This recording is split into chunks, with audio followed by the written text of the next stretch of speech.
Ladies and gentlemen, hello Milwaukee! If you are within the sound of my voice, the BMO stage is where you want to be. We are kicking off the original Extreme Sports in just a few minutes. Ladies and gentlemen, I'm Roger Phelps. I'm the Corporate Communications Manager for STIHL Incorporated. And on behalf of all the men and women of STIHL, I would like to welcome you to this, the 39th World Championship, or U.S. Championship of the STIHL Timbersports Series, right here in Milwaukee, Wisconsin. You know, it has been my pleasure to work for STIHL for the last 23 years, and I've been so impressed by so much with the company. But a lot of people don't know our history. In 1926, a young German engineer went into the Black Forest of Germany, and he saw the foresters there using hand saws and axes, and he thought to himself, there has to be a better way. So he went out and invented the world's first electric chainsaw. That young German engineer was Andreas Stihl, our founder. Now, a lot of things have changed. A lot of things have changed over the years. New technologies, new innovations, new products. But what has not changed is that we are still family owned. Third generation, Dr. Nicholas Stihl, the family is still in charge. And we are still relentlessly dedicated to finding a better way. It's why we only retail through our local dealers, because we know that local dealers are connected to their communities. It's why in 1974, the STIHL Corporation started a manufacturing facility in Virginia Beach, Virginia, where since 1974, we have been proudly building steel equipment in America, for America, because we believe in America. And we are always looking for speed, power, and precision. And that's why in 1985, we invented the STIHL Timbersports Series as a way of determining who the world's best lumberjack sports athlete is. And that is what you are in for today. Because today, we are proud to share with you the top 12 U.S. STIHL Timbersports athletes who are competing on this stage, not only for the U.S. Championship, but for the right to represent the United States in France in November at the World Championship. So what do you say, Milwaukee? Are you ready? No. Are you ready? Then let's start it!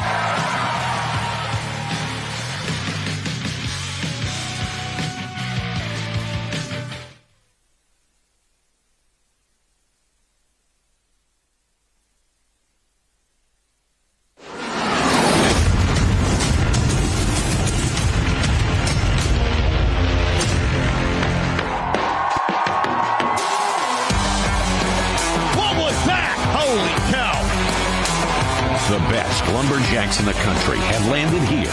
German Fest, Milwaukee, Wisconsin. Holy cow, you just don't see that happen! 24 athletes arrived with sights set on the title. Now only 12 remain to battle for the top prize. That clock is off already! One man will take the STIHL Timbersports United States title and go on to represent the U.S. at the World Championship in France. Who will be the baddest man in the land? This is what we call hardcore blue-collar toughness.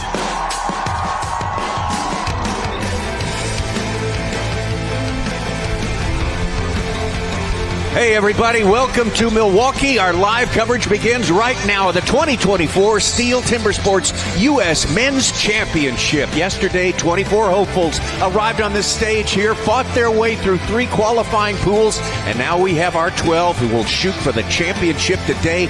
To lead us through it, let's bring out a man, a true legend in lumberjack sports. He has got a stack of trophies, medals, and records to his name. He's one of the greatest voices the sport has ever had as well.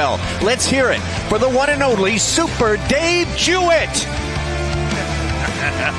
Here we go. I'm hanging out with the competitors out back. Some of them are nervous. Some of them are bouncing around. Some of them are joking and punching me. I love it here in Milwaukee. Crazy atmosphere, crazy crowd, hostile crowd yesterday with the disqualification. We'll see if that happens again today. Super Dave Jewett, psyched to be back here in Milwaukee. I hope we don't go anywhere. 42nd annual Milwaukee German Fest, one of the biggest in the world. So much has happened. Let's rewind real quick. Friday, the Women's National Championship. Erin Lavoie stealing the title back from the East Coast. Chadds Ford, Pennsylvania. Martha King taking it back to the West Coast. Spokane, Washington. Big round of applause for Erin Lavoie breaking the world record in the underhand chop.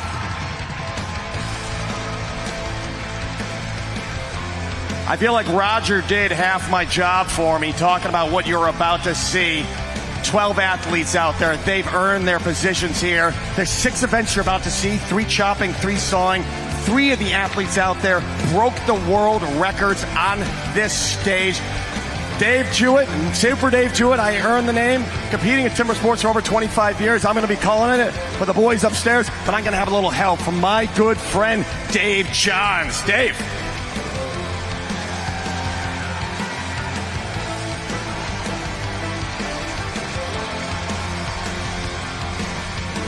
Super David, it's great to be back on the stage here today. Who's ready to crown a new national champion? Dude, I am so excited. The athletes out back, they're nervous right now. They're nervous. The first event, the biggest event, the underhand, right to set the stage for them. Who's going to take it here in this first one? I don't know. I did a little tease to social media.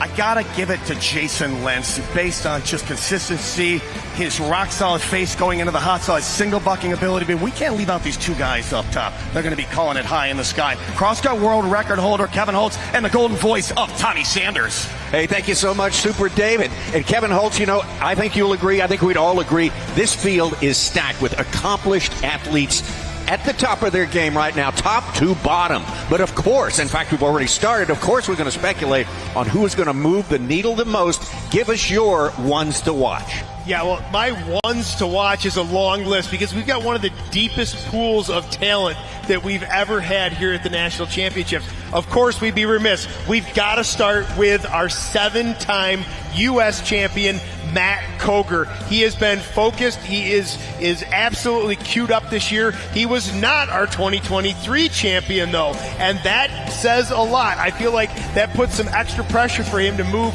back to the top of the podium here in 2024. Our 2023 champion, though, I'm on board with Dave Jewett, though.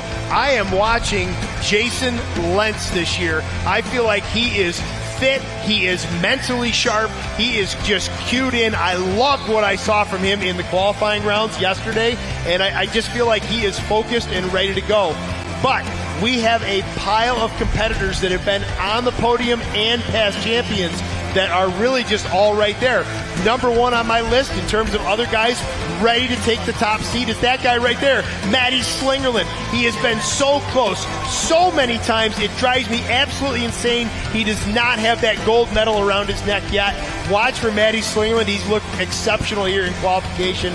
Of course, we'd be remiss. We've got to mention Cassidy Shear, one of the most cerebral cutters out here. He is always looking for the edge, looking for the angle, looking to disrupt, modify, do whatever he can to get back on top of that podium. He's got 1 U.S. championship under his belt, and you know he'd love to have a stack, much like Matt Koger. And one guy who has just absolutely disrupted this industry is Nate Hodges. Nate came into this industry as a rookie. Roll back tape from like 4 or 5 years ago, and you'll hear me just losing my mind. He was a rookie. He was a nobody. He was a nothing. And he has thrown everything he has into this sport, and it has paid dividends. Some of his techniques are maybe a little rough around the edges. Maybe the textbooks wouldn't show quite how he goes about it. But he has the absolute will to just barrel through and get this job done. It's a deep field, Tommy. There are lots of options out there. Absolutely. Thank you. The ones to watch right there. Pick out your favorites and get ready to take in all this action. It's going to go by very, very quickly today. So, without further ado, let's send it back down to Dave Jewett and introduce us to the athletes. Thanks very much, Tommy. Let's bring them out. our #1 athlete from Pigeon Forge, Tennessee, hot saw world record holder. I like to call him the Rocket Man. That's Adam Lethgo.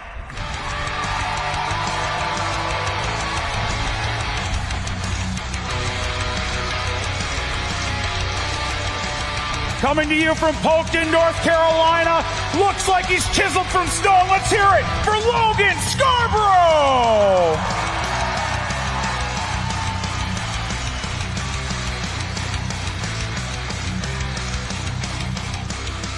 From Morgantown, West Virginia, Josh Wilson.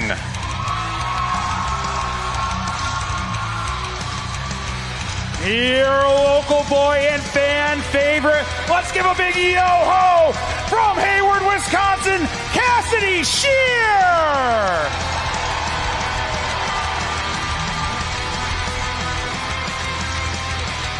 Coming all the way from Matthews, North Carolina, give it up for Ben Nicely.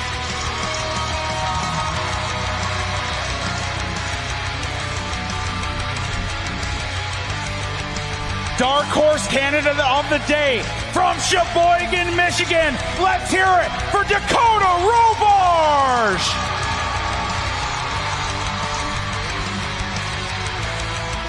On this stage, he broke the Springboard world record in 37 seconds from North Fork, California, Nate Hodges.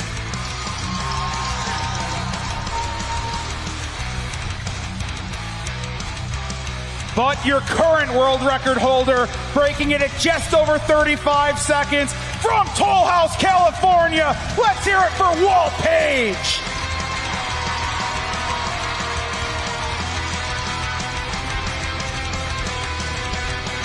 The fastest springboarder on the stage in the semifinals from Pigeon Forge, Tennessee, Maddie Slingerland.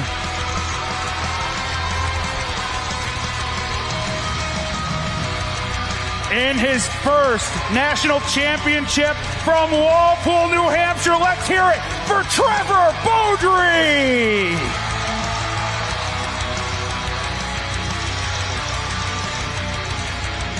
The holder of the standing block world record and your 7-time national champion from Grafton, West Virginia. Give it up for Matthew Koger.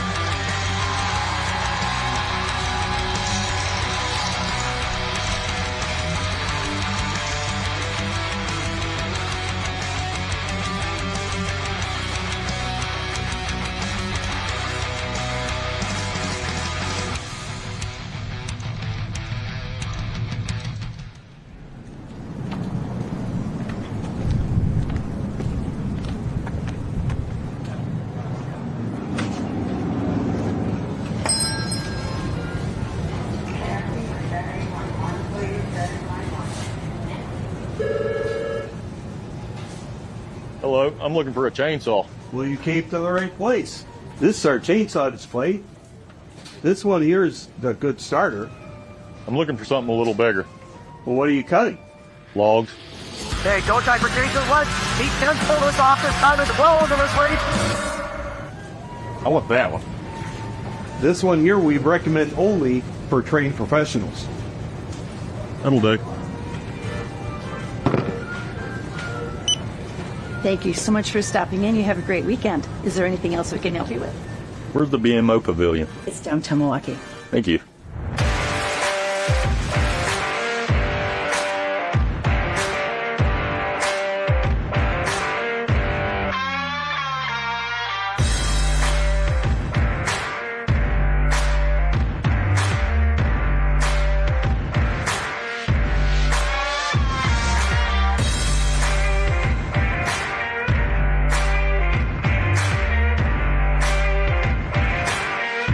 Hey, do you know where the BMO Pavilion is?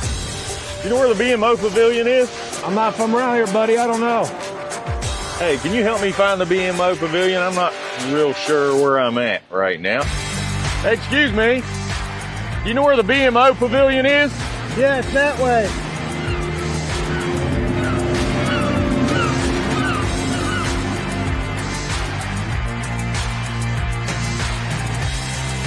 I see the BMO Pavilion.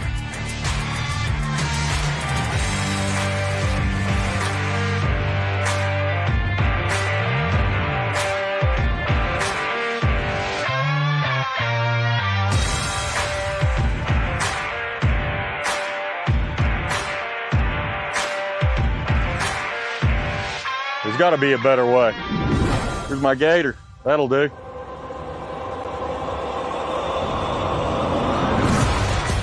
Oh yeah, that'll do.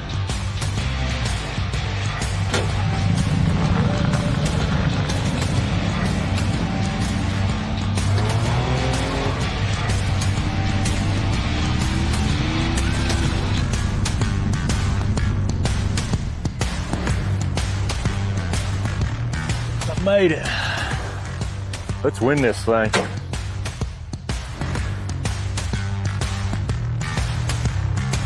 And from Diana, West Virginia, your two-time national champion.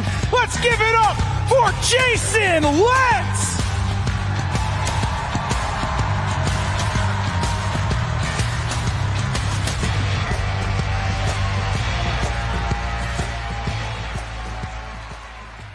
And at this point, let's bring out our head judges, Chris Alba, Jonathan Russell, and Rich Hallett.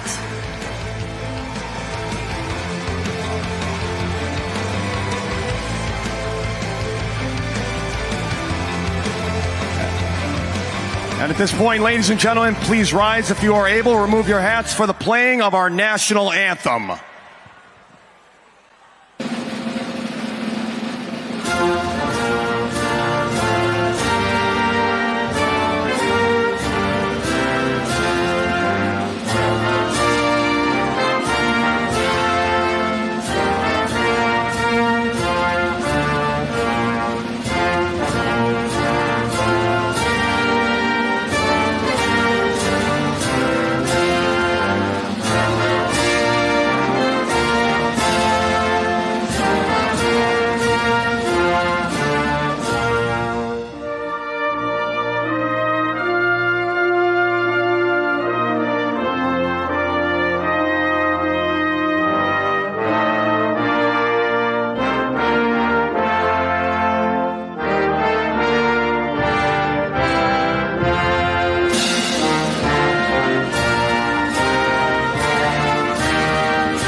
Timbersports individual competition. In the first round, all athletes compete in 3 disciplines: the underhand chop, the stock saw, and the standing block chop. The times achieved will be converted into points upon completion of each discipline. In round 1, a difference of 1 point applies in each discipline. Thus, the fastest athlete receives 12 points and the slowest only 1 point. Any rule infraction will result in a disqualification, and the athlete will receive 0 points for that discipline. At the end of the first round, the athletes with the lowest scores are eliminated. Only 8 athletes make it to the second round. In this second round, the remaining athletes compete in the single buck and the springboard for increased scores. With 2 points difference between placings, the fastest athlete now receives 16 points and the slowest receives 2. The 2 athletes with the lowest total points are eliminated at the end of round 2. Only the top 6 reach the third round. In the third round, anything is still possible in the hot saw, as an increased score interval of 3 points applies in this final round. The fastest athlete can score up to 18 points at the hot saw, the slowest only 3 points. The athlete who manages to achieve the highest total score across all 3 rounds is the new champion.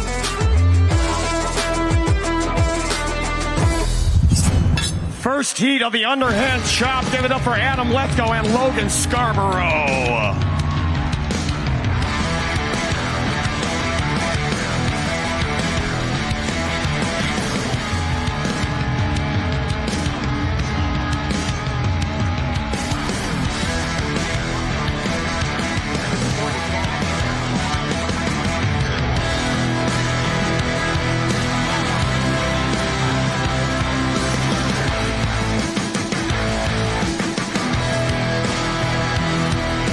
on stand one. It's going to be from Tennessee, Adam Lefkoe, going up against North Carolina's Logan Scarborough. Adam Lefkoe in his third World Championship final, the second one for Logan Scarborough. It's been away from the sport for a while, back in it now, and seems to be pretty well coming into form, Kevin. Yeah, if you can advance to the U.S. Championships in your sort of return to the stage, that's not a bad go-round. Logan Scarborough is a club-handed chomper. You're going to see his hands together. Athletes ready. Very Stand Mike Sullivan to sort your of timber. style swing. We've seen some other athletes run 3, 2, that. 1, go! Lefkoe, pound for pound, though, puts in one of the most impressive hits. I'd rather see him in the springboard, the standing block, but still a great underhand cutter. Logan Scarborough is going to just reach across the rafters of the BMO Pavilion and just blaze that block. Scarborough around well in advance. I was going to say he's getting about 2 more hits. Look at that time, though. 24-second run from Logan Scarborough. A nice opener to round one.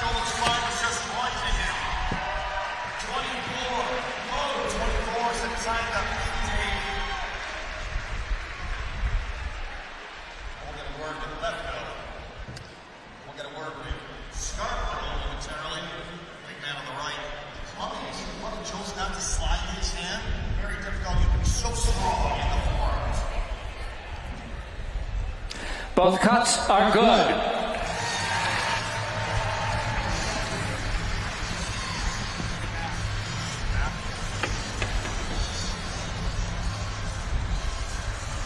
We got Logan coming up. Logan, you and Adam having a couple of words there. What are you guys talking about? Revisiting what just happened in that block? Yeah, both of our blocks were a little bit different. Different color wood. Mine was a little bit redder. This is a little bit lighter color. Both did great. Real good wood. For the fans that were not here yesterday, we talked about your clubbing technique, meaning you hold that axe right at the end of the handle. You're so strong you don't need to slide that top hand up to recoil that. Is that just a Logan Scarborough specific technique you decided to use?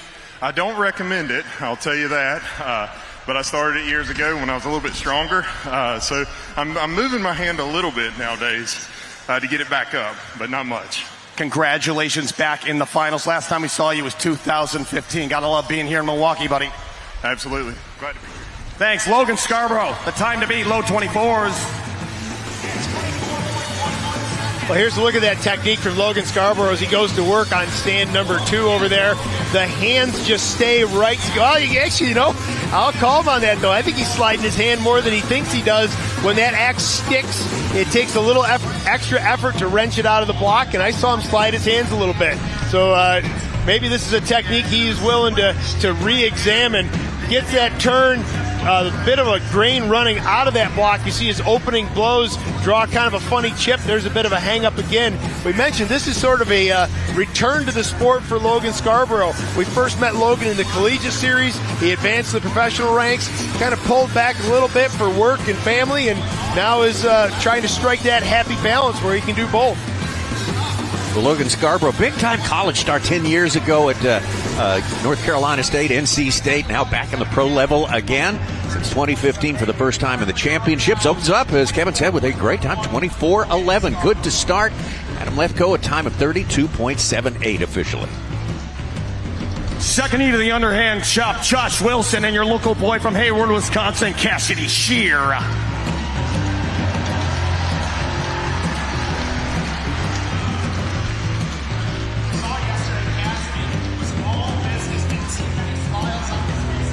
Cassidy Shear, the 2019 champion. U.S. championship here, right here in Milwaukee. Going up against Josh Wilson. Josh Wilson, he's been at the top level, the elite level, you might say, for a good many years now. Both of them have done very well in national championships. Athletes ready. Stand to your timber. 3, 2, 1. Go! Wow, Shear right on the go, right out of the gate. I think we're going to have a really good race between these two athletes. Both pretty equally matched. Trouble for Wilson on stand number 1, though, as he steps off the block. That just absolutely forces you to reset, get settled. Shear is not waiting around for Wilson to catch up. one to the guts, one to the bottom. There it is, one more to the bottom. Finds those last fibers. You know, Tommy, I was talking to Josh Wilson at the start of the day when they're setting up blocks, and I said, man, don't you want to clean up those footholds a little bit? And he goes, no, it doesn't bother me. They weren't quite level. They kind of winged up at the edge. I said, geez, that would drive me nuts. Logan Scarborough was standing nearby, and he goes, that'd drive me nuts too.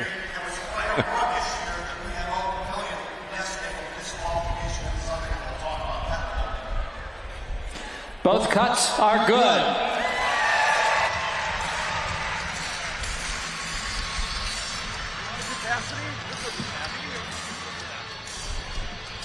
Cassidy, great cut, low 20s. Underhand chop. You started cutting underhands as a young kid, and you never looked back, even though you cut yourself as a young kid. I was around, saw that happen. Does that rattle you, or you just plow forward? Because when you enter the STIHL Timbersports Series, everyone thought of you as a speed climber, and you made a point. You are a chopper as well, buddy. Yeah, it's pretty hard to rattle me. The only thing that does that is the stock saw for some reason, the benign stock saw.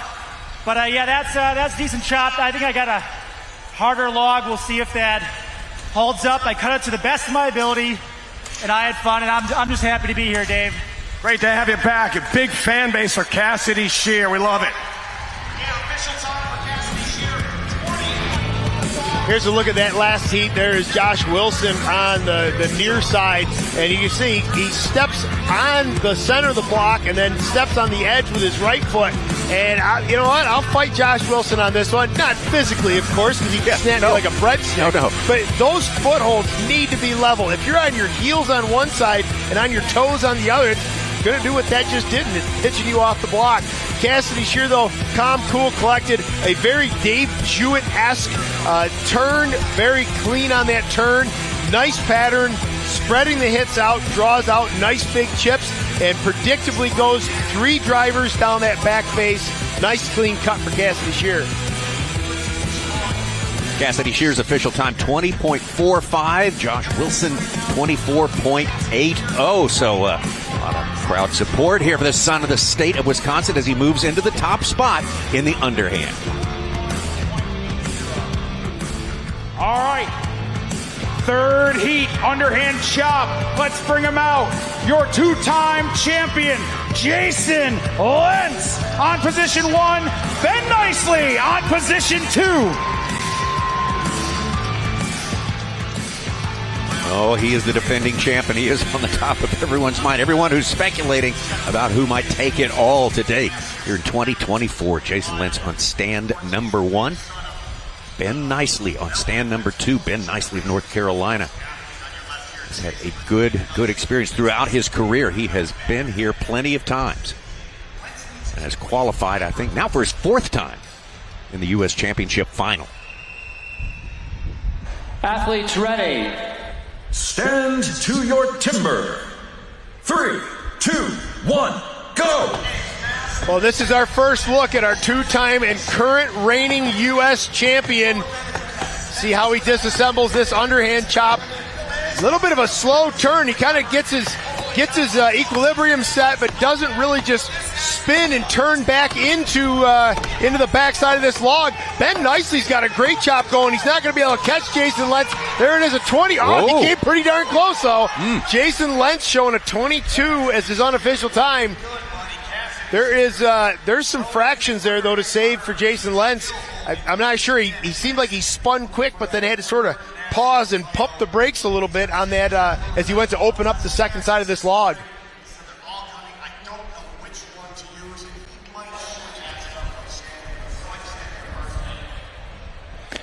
Both cuts are good.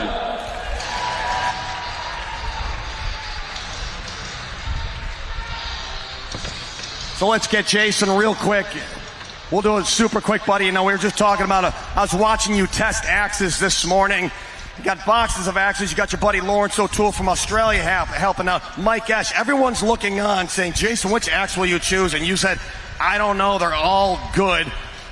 Are you going to repeat that axe for the standing block? What did you feel? I thought it stuck a little bit. What were you feeling? Yeah, the sapwood's sticky, Dave, so my standing block isn't as bad, but yeah, I'll probably bring this one out again. It's all about keeping that flow going, buddy. Great job. We'll see you wind it up in the standing. Jason Lentz, great sport, great interview. All bits. Let's go back and have another look at it. You didn't get to see that stick so much from our side, our vantage point out here in the audience, but you can see as he gets well to the middle of that log, he's already driven to the middle, turns, and then he just kind of gets back on his heels. Then he goes into that pattern, opens 2 and 2, starts chasing those corners, and goes about its work.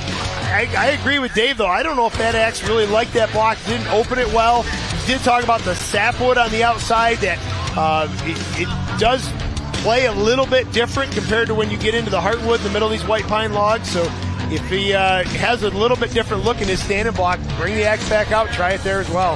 Official time for Jason Lentz at 22.11. Bit nicely getting close to him there, but couldn't quite catch him. 23.15 still. The time to beat Cassidy Shear, 20.45. All right.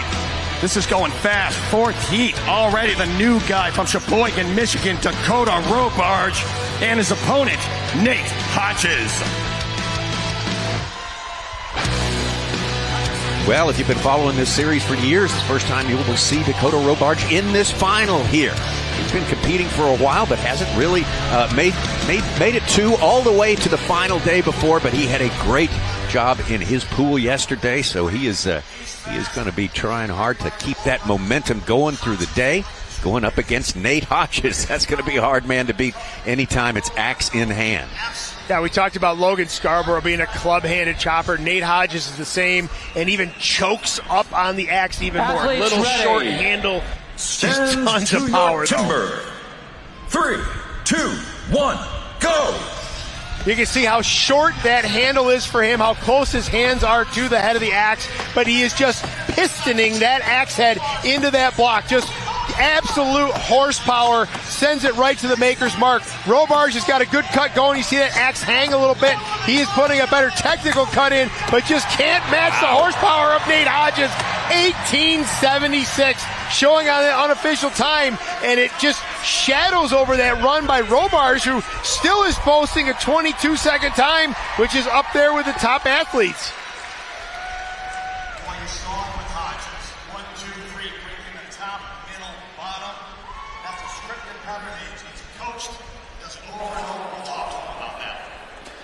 Both cuts are good.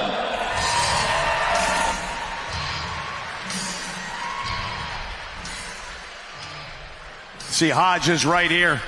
We got him coming over. Another clubber. You can see he's got some tape here. Actually keeps his hand high up the handle. Let's move over here. Get some sponsor loving, buddy.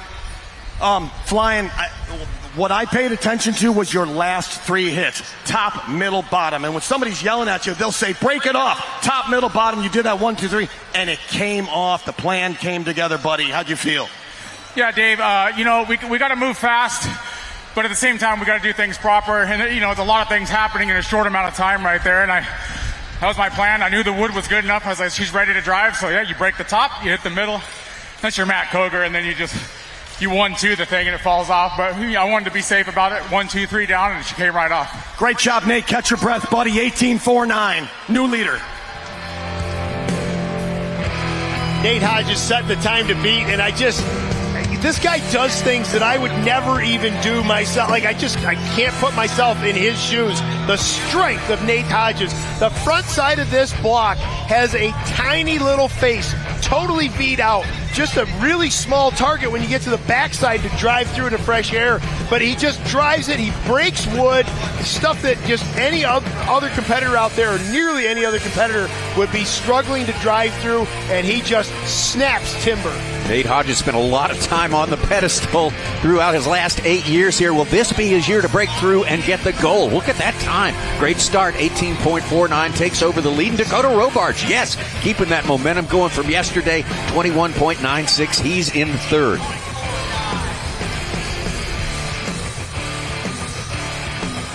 Next heat, 5th heat, underhand chop. Walt Page and Matt Slingerland.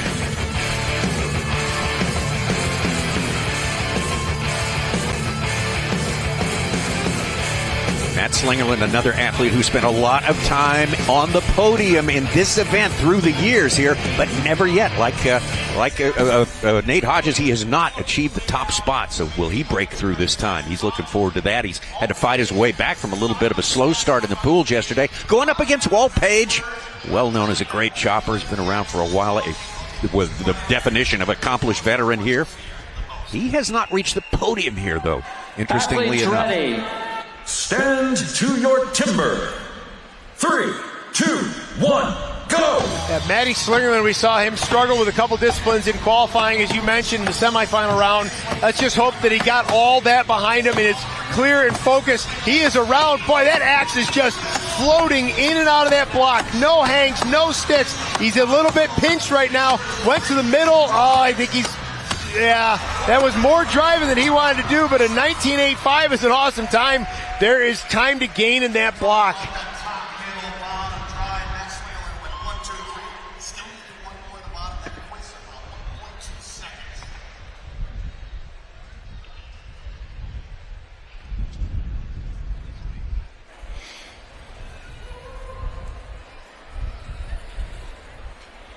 Both cuts are good.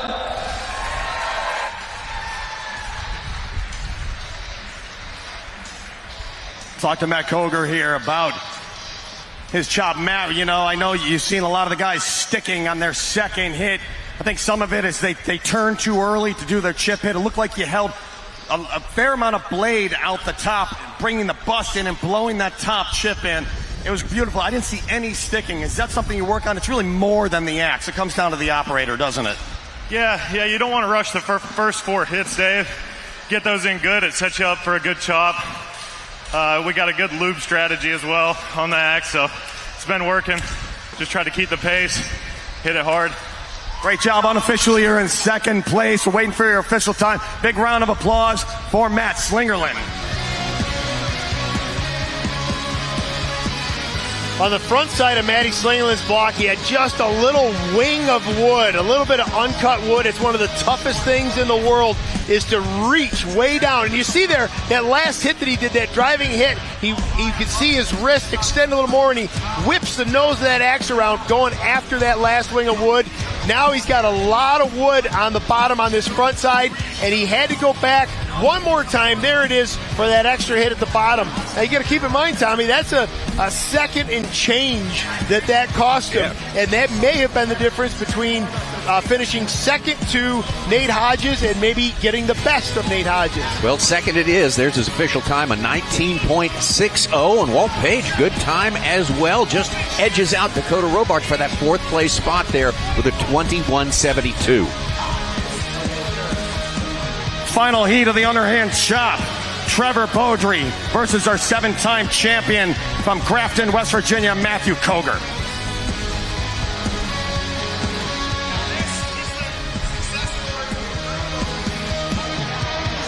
Trevor Beaudry from New Hampshire, the school teacher, his first appearance here in the men's national championship, going up against 7-time winner of that national championship, Matt Koger. Well, for Trevor Beaudry, this is the result of some work, some studying. He's been working with some really top-notch athletes. Athletes ready. Putting in the time, putting in the learning, being coached. Timber. 3, 2, 1, go! All that said, though, Tommy, as you pointed out, he's up against our 7-time U.S. national champion, who's around to the backside, draws a huge slab of wood. Those first 4 hits do a tremendous amount of damage. He's already dropping. Oh, wow. My gosh. 14-11 showing on that unofficial time.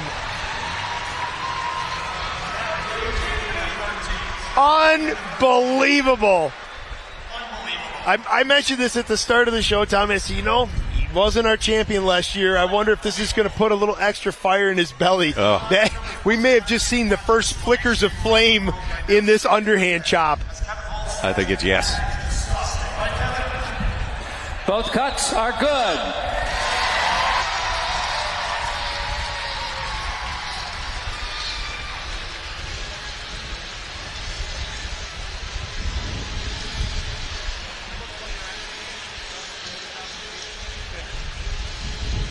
Buddy, it's right there. 13.79. Let's rewind. A couple of weeks ago, our North American sports director, Nathan Waterfield, held a preseason timber sports tournament. You were there with all the best in the country. I got the results right here, buddy, because I want to remind you, you weren't firing on that day.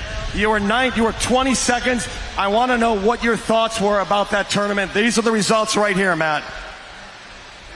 Those are the results.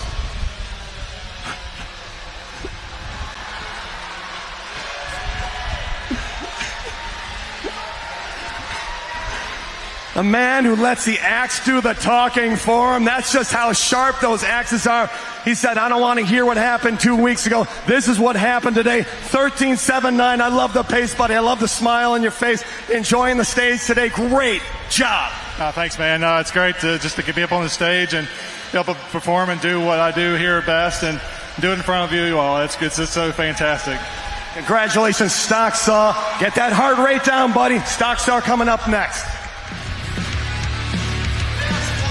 Oh, Matt Coger showing up hungry here in Milwaukee. And I'll tell you what, obviously the swing speed there was there. The accuracy was there. The bottom of the front of this log on the first face, he just had it hogged out that much more. Got into the backside. The axe was loving this timber. Look at the accuracy as each hit chases the next in. Having that work done on the front face sets you up beautifully to drive through on the back face. You're not chasing like mystery fibers past the midway point of this log. Yeah, Matt Coger says, anytime's a good time to just run away from the rest of the field and post an outrageous time. Look at that. Wow, look, that's the final time. That's the official time, 13.79. He has got the top spot in the Underhand Chop, and Trevor Beaudry in fifth place. His official time, 20.53. Let's take a look at our points. Overall points is the main thing here. That's what everything is based on. Of course, that is a direct mirror of what we have seen, the scores and the positions in our first event here. Of course, that will change as we get on into it. And there it is. Matt Coger on top. Doesn't get to run away in points. 12's the max. And right behind him, 1 point back, is Nate Hodges. Got to be at the top 8 in total points after the first 3 disciplines. We'll talk more about that a little bit later. But right now, let's take it back down to the stage to Dave and Dave. All right, German Fest. We got some flags we're going to be handing out here. We got to hear some noise, though. Come on, let's hear it.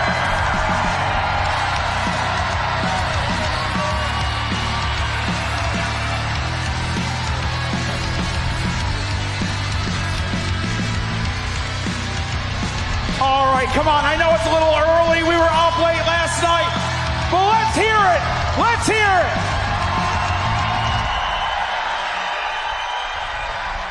Oh, I see steins empty out here. That's the problem. We got to fill those things up. We got to feel it. Championship Sunday here for STIHL Timbersports. We're getting these flags handed out. Oh, yeah, buddy. You definitely need one. That's a young Matt Coger in the making right there. I'm telling you.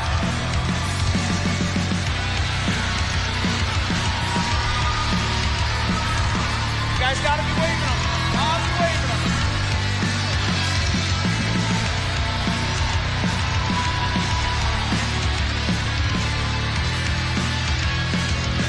All right, let's hear it for Matt Coger in that underhand again.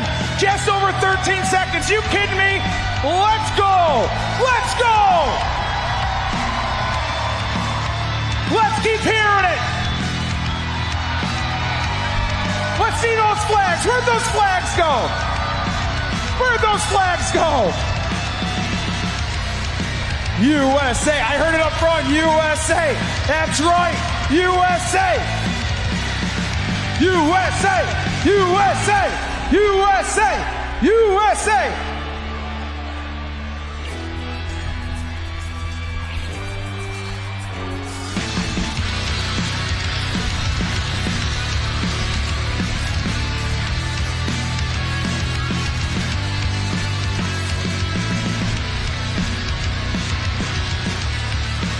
First heat of the stock saw, Adam Lethko versus Matty Schlingerlin.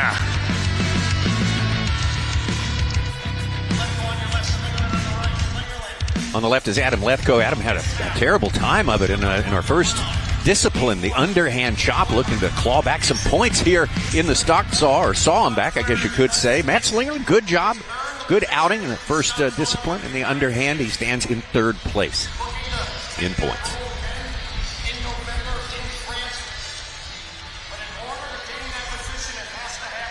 Well, Tommy, I hope they've got the high-speed cameras ready and are shooting a very high frame rate, because if these guys both bring their game today, this is going to be a very close race.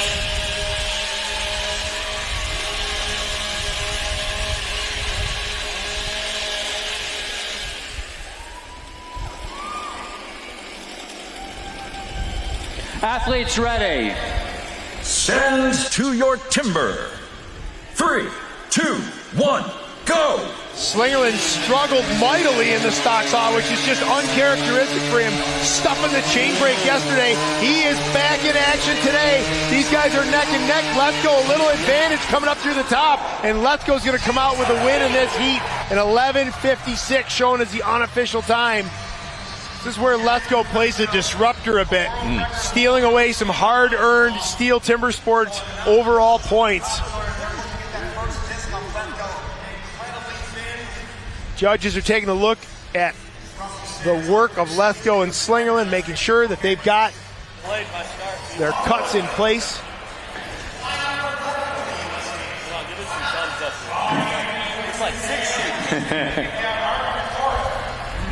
Both cuts are good. Let's get a word with Adam Lethko. Adam, we missed him in the finals last year. He got knocked out in the semifinal round. Adam Lethko trying to leave the stage, but Dave Johns is going to stop him. Thank you, Dave. Get your tail back here, buddy. You know, we're talking about in November heading over to France, sending a U.S. team over. Why not see Adam Lethko over there? Are you ready, buddy? I mean, you're not just a hot sawyer, you're a stock sawyer. Yeah, I look at the team as being really a bigger part of the team, where it's not just stock sawing, you're being able to fill in a lot of the other events. And unfortunately, hot saw and springboard, my strong events, aren't part of that relay. Otherwise, I'd be like, hey, take me. But, you know, it doesn't really work that way. You know, you cut the underhand chop, the heartbeat is a thumping. How do you bring it all down for this stock saw, buddy? I don't know. I'm just truly blessed to be here today. If you all saw my performance yesterday, I got real lucky to move on. So just taking it stride by stride, just blessed to be here. Talk about your job. Give you 10 more seconds. It takes you 40,000 miles in the truck drive and all year. Talk about what you do. A lot of the people out here, they just don't know us athletes. Yeah, I work for a mitigation banking company, and we restore and create wetlands and streams. So we'll rebuild streams, just trying to bring things back to the natural way God intended it to be. I love it, Adam. Big round of applause for Adam Lethko at 11:33. Here's that run on stand number one from Adam Lethko, an exceptional technician. Look at how thin this first disc is. It is fitting between the guide bar and the bar oil tank on that saw, so you can reference that at home if you have a 661. Second disc gets a little bit thicker, but still plenty of room to get those two cuts in. Well, Adam Lethko, the Tennessee Vol, after a rocky start, counter-punching now, putting up a good time, throwing up a 11.33 officially to take the top spot. Matt Slingerland's official time, not too far behind, 11.68.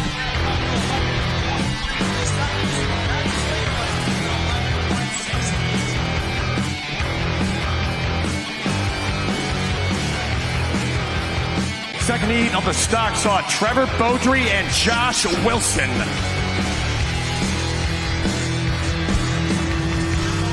Here we go, New Hampshire's Trevor Beaudry.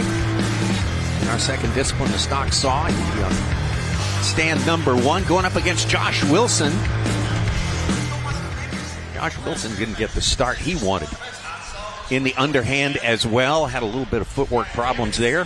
He too, like Adam Lethko, will be looking to get a few back this go-round. Yeah, Josh Wilson completely stepping off the block.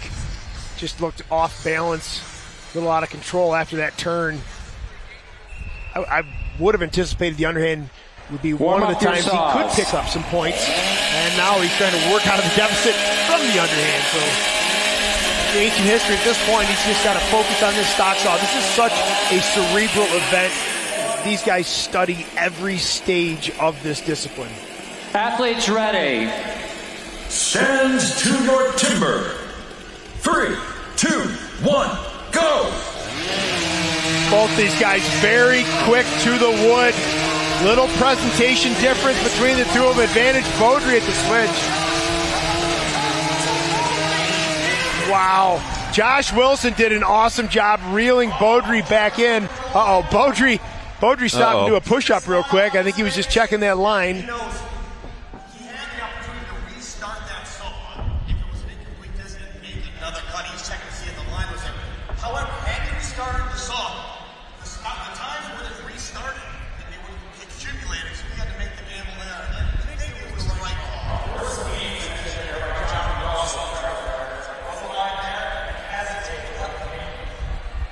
Both cuts are good.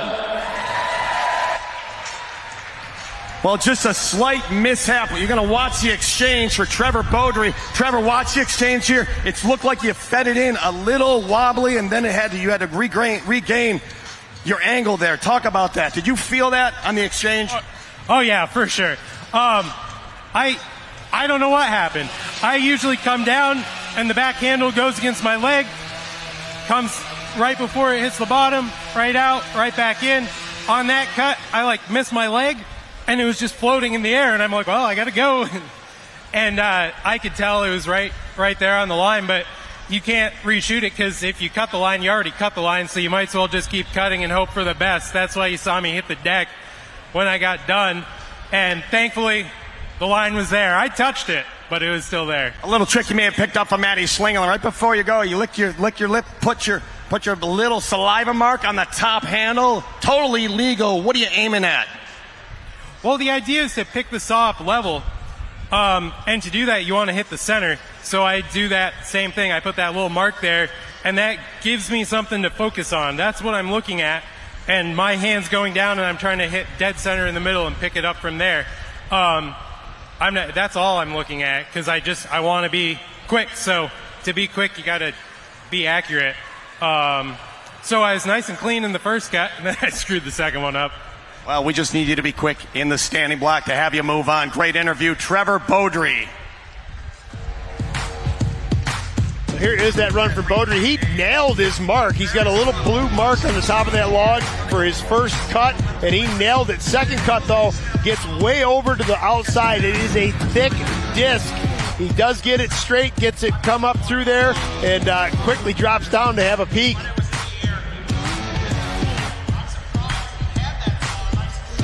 As he mentioned, you see the big smile there from Trevor Beaudry. As he mentioned in the interview, he goes, you know what, I grazed it. I was right up against it. That's fine. You can shave it, you can nick it, you can whatever, but you cannot sever. There must be some portion of that line still remaining. So the push-up was unnecessary there. Trevor Beaudry, pretty good time. 11.80 is the official time for Beaudry. For Josh Wilson, 12.26.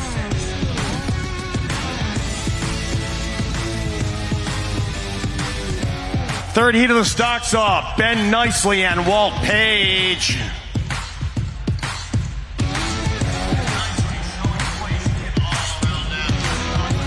All right, couple of good athletes going at it here. Ben Nicely of North Carolina, from up in the Sierras in California. Walt Page. Got a few more years of experience on Ben, but Ben has really proven he is polished and ready to go every time we come together for competition here in the STIHL Timbersport Series. Well, Tommy, we've seen a lot of these guys come up out of the college ranks when we were running our STIHL Collegiate Series, and the guys that have succeded Warm has up been your saws. the calm, cool, collected. Not the biggest, not the strongest. I mean, don't get me wrong, they're strong guys, but it's been the ones with the gray matter between the ears to stay focused and stay calm. Athletes ready. Stand to your timber. 3, 2, 1, go! In fact, the first thing we ever really got our attention with Walt Page was the stock saw. Ben Nicely, though, is an equal technician. He is ahead at the transition from 1 to 2. Ben Nicely, I think that time is way high for Ben Nicely. I think he's down to about 11.3. He is going to be in the top 2 or 3 when we get our official times, I bet.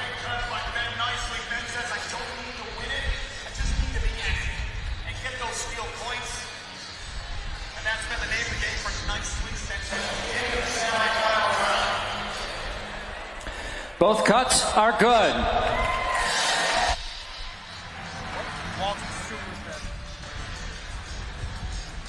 Talk about Ben Nicely. Ben, I don't want to jinx you, buddy.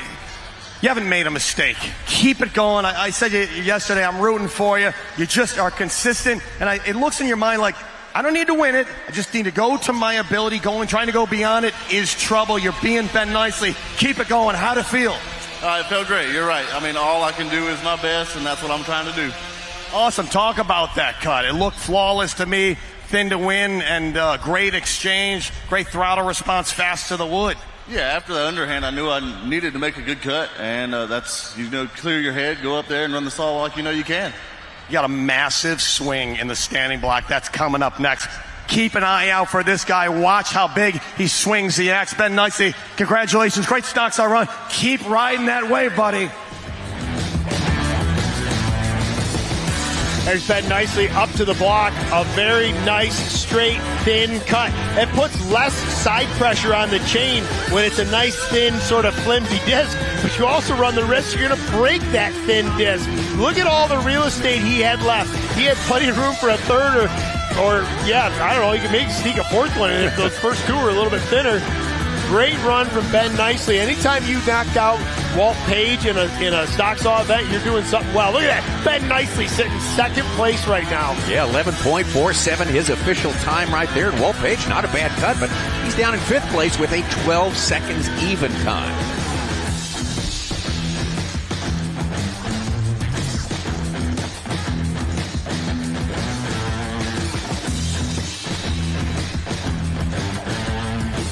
All right, let's bring him out. Logan Scarborough and Dakota Robarge.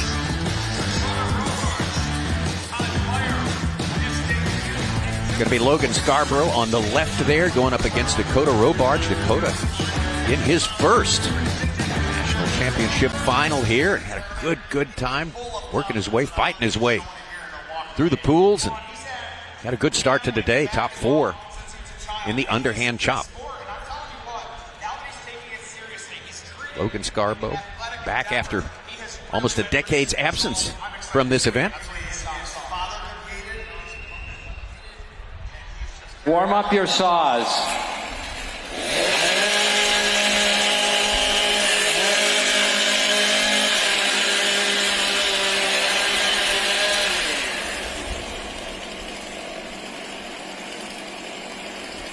Athletes ready. Stand to your timber. 3, 2, 1, go!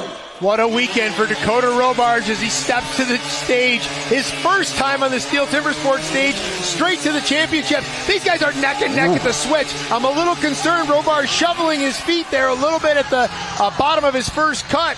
Can change your pressure, changes your approach angle. Logan Scarborough, though, just absolutely motored through that upcut. The nerve-wracking part here, a little bit of studying from the judges, making sure the line is there, making sure they got 2 complete discs. Nobody seems to have any objections.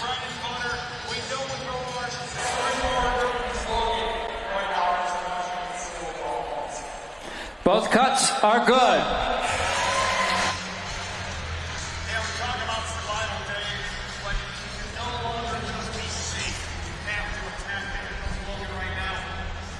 Logan, we're talking about, we hate using words like you're trying to survive out there, but you do have to attack it. In the back in the day, you could just be safe and get a good cut. Doesn't happen anymore. You gotta go, but in control. How'd you feel? A little bit slow on the pickup, but that's okay. It's expected. It's a big venue like this, but 11.5, more than half the pool will be there. So it's not like it used to be 10, 15 years ago. 2 cookies on the ground and you're safe. You gotta push it and be competitive.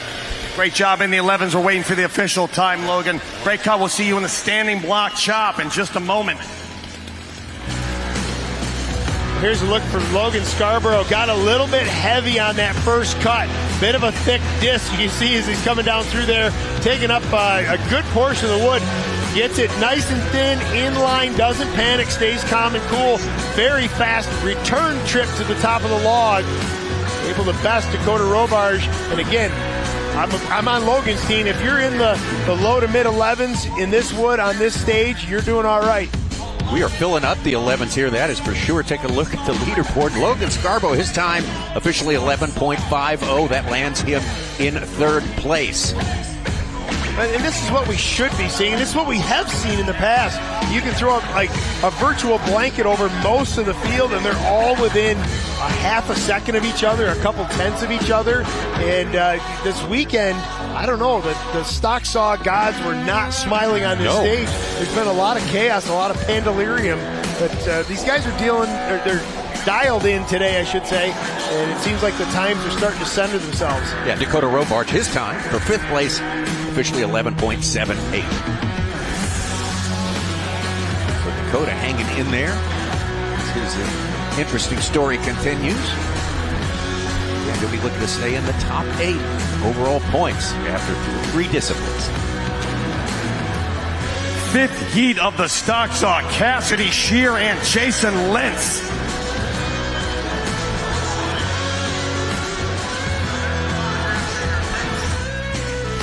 Former national champion Cassidy Shear, son of the state of Wisconsin. Got some of that hometown love going here. Going up against our defending champ, Jason Lentz.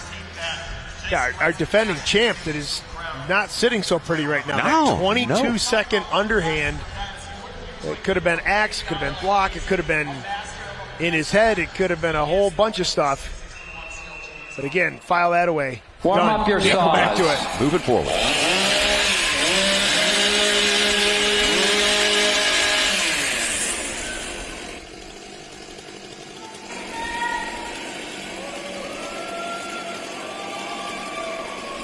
Athletes ready.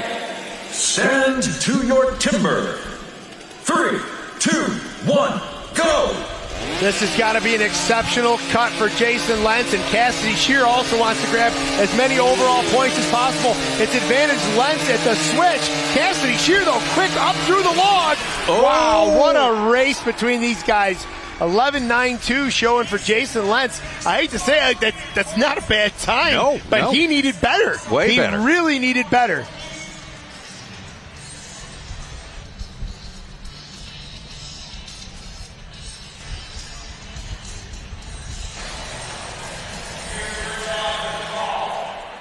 Both cuts are good. Well, a great cut by Lentz.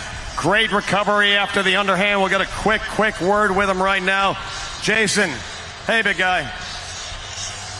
If you're superstitious, some athletes are superstitious and they're saying, hey, wait a minute, nobody has won on stand number 2. You did it, buddy. You won. You took the win on stand number 2. You're getting those steel points back. I noticed when you warmed up the saw, a very quick warm-up. Is that just because you know, hey, look, they've already been run a few times. They're ready to go. No need to give it a whole lot of throttle? Yeah, I think they acclimate themselves to the previous cut, so the carburetor's self-adjusting. So, yeah, the cut before me, I just went with that pressure, or tried to match that pressure and put a little bit more to it. But, yeah. Seems that you shook off that underhand cut. You got a big standing block. He's Jones and he's ready to go. Thanks for the interview, Jason Lentz, clawing his way back. Some much needed points for Jason Lentz here as he attacks this stock saw event. You can see the chips just pulsing out of there. That saw is at capacity. Nice, clean, straight run down through the bottom. Look at how thin this second disc is on that transition. He was super quick out of the bottom, moving back over for that second cut. Not a lot of timber going to fall on the stage right now. That second one, very thin disc. Yeah, in the 11s, but not way up in the 11s. 11.80 for Jason Lentz. That has him tied for 6th place with Trevor Beaudry. Cassidy Shear's time, 12.01, has him in 9th place.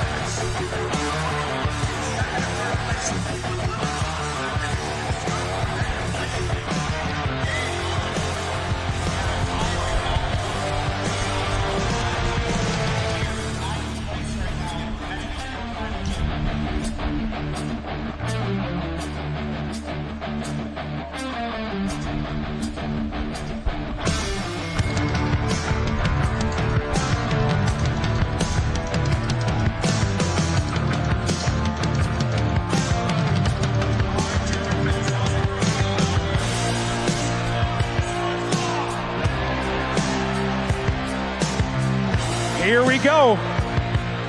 For our final heat of the stock saw, let's bring them out. Matt Coger and Nate Hodges. These two finished 1 and 2 in our first discipline of the day. The underhand chop is going to be Matt Coger on the left. Stand number 1, stand number 2. Nate Hodges will make a bold prediction here, Kevin. I don't think Matt Coger may win it, but he will not be able to run away from the field the way he did in the underhand. No, and this is one of the beauties of this stock saw event is the machine sort of levels the playing field. These are equally tuned MS661s, beautifully running saws, equally mashed sticks of wood. It's one log cut in the middle. Those cut faces turned out facing the crowd. It can't get much more even than that. And that's where these guys just get so refined in their technique. They are studying every stage of these cuts.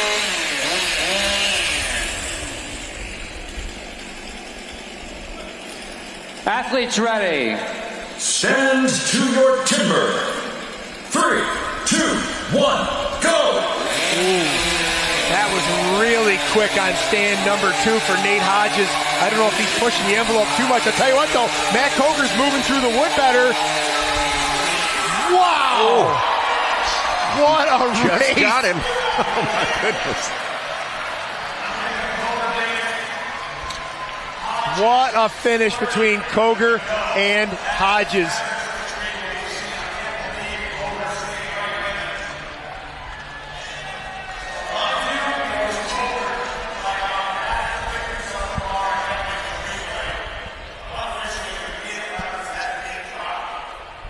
Both cuts are good. Let's watch. Oh, we missed the start. Hopefully we get another. Like 1/100ths? Hey, Matt, we'll do it real quick, buddy. Great stock saw, 11.33 was the time to beat. Are you chasing that, or are you just being Matt Coger? I'm just going out being Matt Coger, just trying to do my thing, and hopefully I catch up to that time they'll beat. And I've been working a lot on my stock saw this year, and it's been paying off. Gaining hundredths everywhere is the name of the game. 11.33 was the time to beat. 1/100th. 11.32. You just won it, buddy. How do you feel? No, that's great, man. Thank you. That's it. Go ahead. Big round of applause. That is a pressure-ready competitor right there. Well, here's a great look at these two guys side by side at the transition. Nate Hodges actually was into the second cut a little faster, but watch as these bars exit the wood at the top. Kind of slowing this down, looking at it almost frame by frame. Who finishes cutting first? Right there, it's Matt Coger, and you can see there's just a little bit of wood left for Nate Hodges on the top. That is a huge win, and that just emphasizes how important hundreds of seconds are in this stock saw event. Those hundreds of seconds translating to points, those points translating to championships. 1/100th of a second translates to 1 point right there as Matt Coger takes the victory by 1/100th over Adam Lefko in that one right there. His official time 11.32. Third place, Nate Hodges. What a great cut. Only good enough for third, 11.42.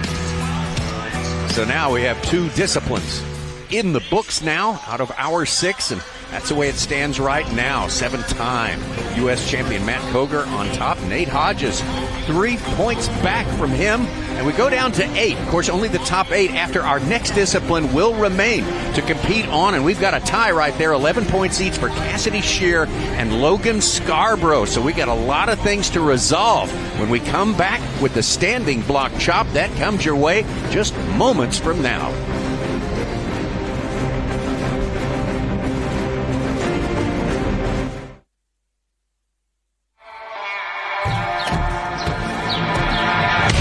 The pursuit of the perfect cut continues with our full line of STIHL mowers. From gas or battery to zero turns and push mowers, join the pursuit and find your perfect cut. 0% financing available for qualified buyers. Real STIHL. Find yours.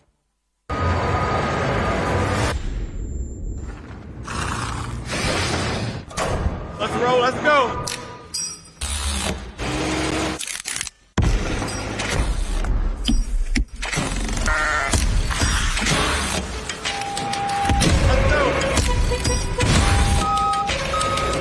Let's go. work in harmony, anything is possible. Your local Ace is the largest national retailer of steel power tools. Gas or battery, you won't find this full lineup at a warehouse store. You can find it at Ace. Ace is the place with the helpful hardware, folks. Duluth Trading Company was born from generations who showed us that the only way to live life is to live it hands-on. To do it the hard way. To take the trail untrodden. To take the damn thing apart, put it back together, and have the world be better for it. We don't think that the go all in, dig deep, and get your hands dirty spirit exists in everybody. We know it does. Duluth Trading. Take on life with your own two hands. Our live coverage continues here in Milwaukee. STIHL Timbersports 2024 U.S. Men's Championships. We have got 12 who have qualified for this day. Great crowd on hand. Big weekend here at world-famous German Fest. That's where we are at the BMO Pavilion. Let's take a look at our overall standings with 2 disciplines out of 6 in the books. And Matt Koger, the 7-time national champion, sits on top with 24 points, 3 points ahead of Nate Hodges. So as we get ready for our 3rd discipline of the day, let's get it going. Down to you, Dave. First heat of the standing block chop, Adam Lethko versus Matt Slingerland.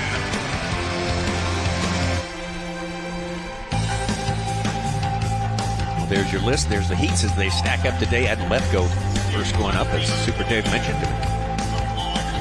Matt Slingerland. Dakota Robards versus Cassidy Shear, Josh Wilson, Logan Scarborough, and on through the 6 heats. There is Adam Lethko. Good job. Stock saw for sure. Adam going to be on stand number 2. There's Matt Slingerland. Currently 3rd in points. Within striking distance of the lead. Adam Lethko when he's cutting his underhands. You know what? I'd rather see him cut a standing block. Well, my wish is granted. Here comes Adam Lethko versus Matty Slingerland in this standing block. Matty is drawing massive chips out of the front of this log. Lethko is right there, swing for swing. About a half a swing separating these guys as they get in the back of the block. Matty Slingerland's axe sticking a bit on his upward blows in the back. Lethko looking to drive. I don't think he can cash that check right now. He's got to go back and draw some more chips. Trouble for Lethko. Matty Slingerland, though, driving off in about 20 seconds flat.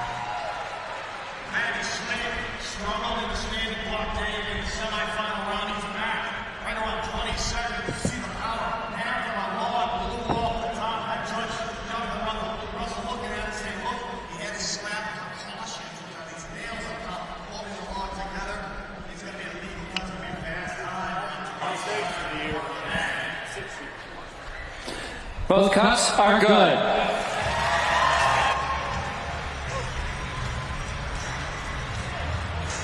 We got a word with Matty Slingerland. He went for an 8-hit front. Very difficult. They're talking about it right now. It's the 2 massive up hits. Those finishing blows, Matt, that we talk about. You've got to lay those finishing blows up before the transition. The whole log slabbed out. And sometimes you've got to step over that massive log sitting on the ground, that piece of firewood. Talk about the cut. Talk about your axe choice. Yeah, the axe seemed to go pretty good. I think the logs are a bit firm. Had a pretty good front. Stepped those drivers up a touch, so knew I had to step up in the back. Maybe did it a little too much. So, overall, can't complain. Great cut. And you train with Adam Lethko. What's that like competing against your training buddy? Oh, we always have fun competing against each other. We do it in the backyard all the time. He's a great competitor, great friend, so it's always good to get a race against him. Thanks for your time, Matt. I have a feeling we'll be seeing him in the next round, Matt Slingerland.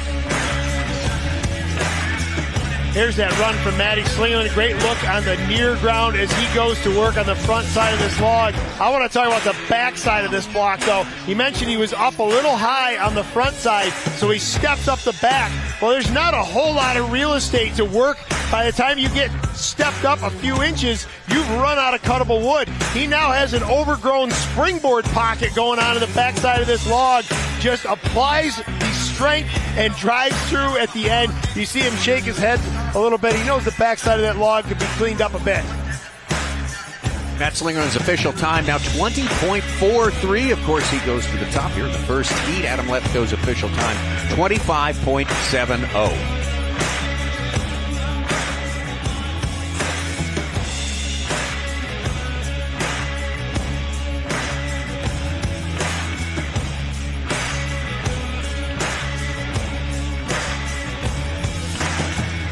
Yeah, newcomer, no more chopping like a seasoned veteran. Let's bring him out. Dakota Robarge and his opponent, Hayward, Wisconsin's own Cassidy Shear. On the left, Dakota Robarge, family tradition of lumberjack athleticism for sure. Dakota having a great outing, his first time ever in the national championships. Former champion Cassidy Shear had a good start. Underhand chop. The stock so kind of brought him back down to earth. Lost a little ground there, so he needs to get on it a little bit and get himself back up in the standings. Athletes ready. Stand to your timber. 3, 2, 1, go! Here we go, head-to-head, two very good standing block cutters. Dakota Robarge really just blowing this place apart as a rookie. He is around in the back, throwing a big axe with tremendous accuracy. Look at each of those hits. That's the first one that got away from a little bit. It is Cassidy Shear on the far side with a hang-up. Dakota Robarge, a 17.98.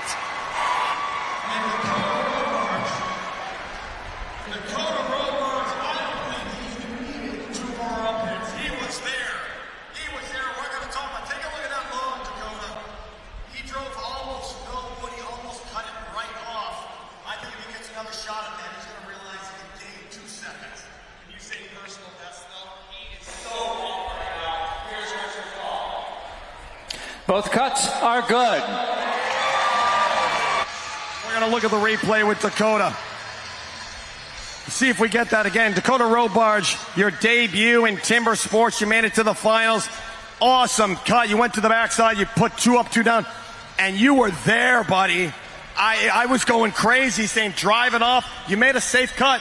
And maybe that was the proper choice to make. You're in the lead in the 17 seconds. Sometimes a safe cut is a winning cut. Talk about it. Well, it honestly seemed like it was firmer wood today, so I watched the first heat go, and I figured get an X that's free and just cut it. What a cut going up against Cassidy Shear. What an honor it is to go out against a veteran like Cassidy, be on this stage. Milwaukee in the finals. There's so much energy, the big stage with the brightest lights. How you feeling, buddy? Oh, it feels great after that one, Dave. I know that I could cut probably a second or two off. Way overcut that log, but I'll take it. Great job. We're going to see him again, I'm certain, for the 3 events. Big round of applause. Cody Robarge. Here's the replay. Here's a great head-to-head look at Dakota Robarge and Cassidy Shear in the background. Watch when Dakota opens up the front of this block. Watch how clean it is. 1 and 1, and watch him start chasing these hits in as he goes to 2 and 2. That is the only hit that got away from the bottom of that block. It's beautiful and clean. And I'm with Dave Jewett on this. I don't know that he needed those hits. But again, rookie season, first time here on the STIHL Timber Sports stage, advances to the national championship round. Play it safe, I guess, and punch your ticket to round 2. Doing very, very well. Bringing the rookie magic is Dakota Robarge this week in Milwaukee. Personal best, official time 17.69. Back behind him in second place, former champ Cassidy Shear, 19.48. What a disruption. Third heat of the standing block chop. Points that is for the rest of this year. Absolutely. These guys got to go. They're going to have to go. Here we go. It's going to be Logan Scarborough on stand number 1 going up ahead against Josh Wilson. Those guys kind of holding in the middle lower part of the pack for now. Would behoove them both to do well here. Try to avoid the 4 who will be eliminated after this discipline. Athletes ready. Stand to your timber. 3, 2, 1, go! Lefty versus righty. Logan Scarborough on the left side of your screen is a left-handed chopper.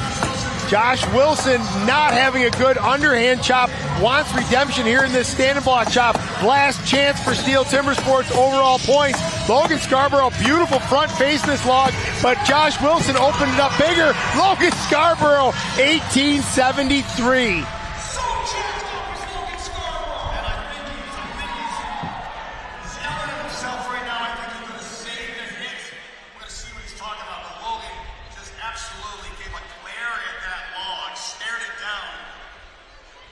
See what Logan's talking about again. Both cuts are good.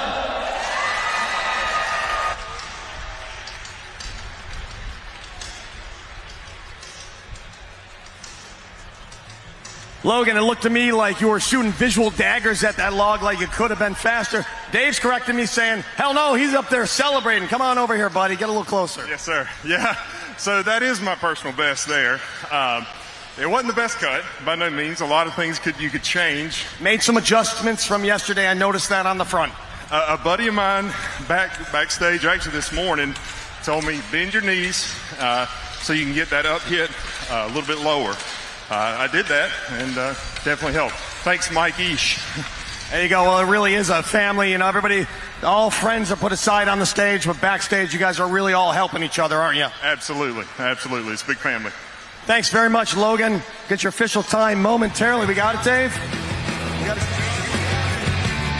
Here's a look at that run from Logan Scarborough. 1-1. His top hit kind of rotated around a little more than his bottom hit and got a little bit sloppy on the bottom face there. But that could be making adjustments mid-journey here in the finals. I know he appreciates the advice from Mike, and it was good advice. And this is where he's going to have to take that back and just work with it in the backyard. But what I love about this sport, Tommy, that was a new personal best and a great chop for him, the fastest he's ever done it on this stage, but he's already looking ahead to the next one.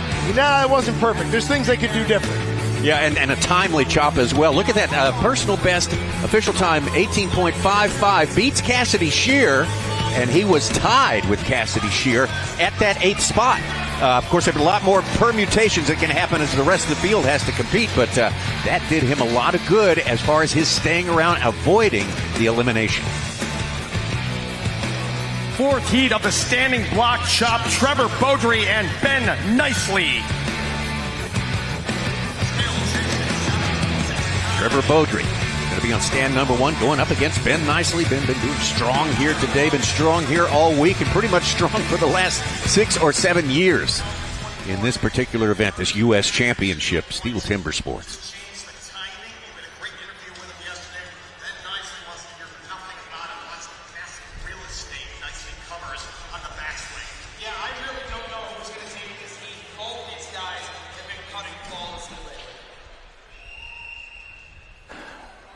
Athletes ready. Stand to your timber. 3, 2, 1, go! Equal delivery on these blocks. I love watching both these guys cut the standing block. Big, long wingspans, big reach. Both these guys into the backside of the block. Synchronized chopping. Small hang-ups from Nicely. Small hang-ups from Beaudry. It is Beaudry by one hit.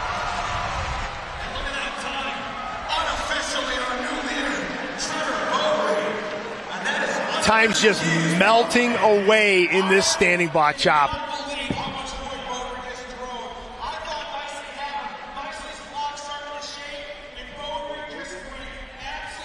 Beast mode on that block to finish it off.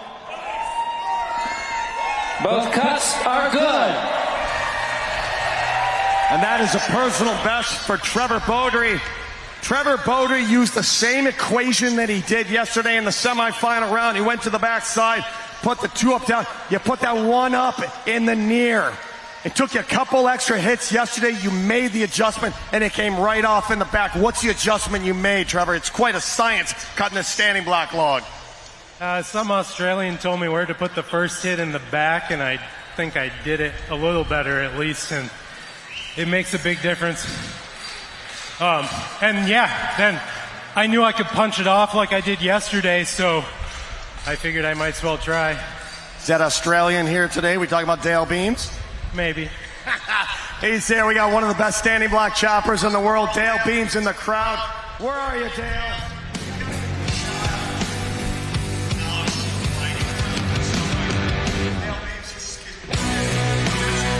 Here's a great look at that cut from Beaudry. That's the front face, the opening face from Beaudry. And this is where things get real serious as he comes around the backside. We can't really see it all that well, but how he opens this block. And once he gets those 1-and-1s in, goes after those corners. You can see he's got the nearwood cut, drives that nearwood, and this is where he starts channeling what we see from Jason Lentz and Matt Coger, and those at the top of the game is just driving a tremendous amount of timber on the back or on the far side of that log. Championship Finals rookie Trevor Beaudry. Official time of 17.17 puts himself atop the standings in the standing block. Right ahead of, two spots ahead of another rookie in the national championships, Dakota Robarge. Then nicely, though, putting himself in between in second place. His official time 17.62. Seen some good times coming down, as you mentioned, just dropping and dropping, Kevin.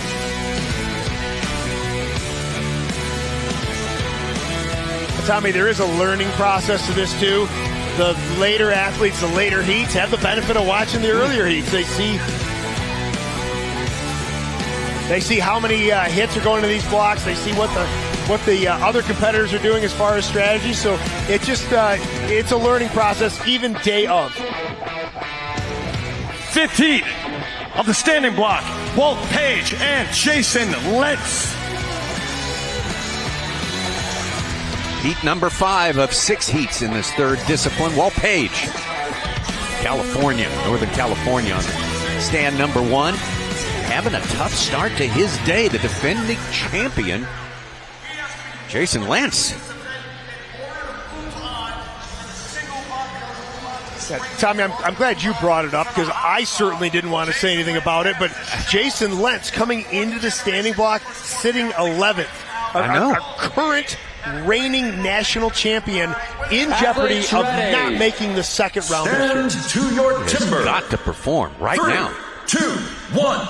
Go! Well, good news for Jason Lentz. It is the standing block chop. Bad news is everybody is posting big times. Goes in, punches one driver in. He's into the back, turning right with Walt Page. Draws big chips out of the back. This is where Jason comes through as he looks to drive. It isn't going, though. It's still not breaking.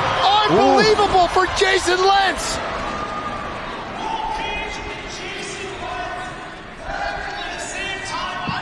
This is just not, this is unfathomable.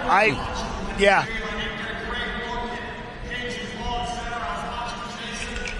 Coming into this, I'm watching the event. I go, he's 11th place. That's not great. Well, standing block, he'll get back in. He'll advance. He can clean things up. A little dismal right now. Are good.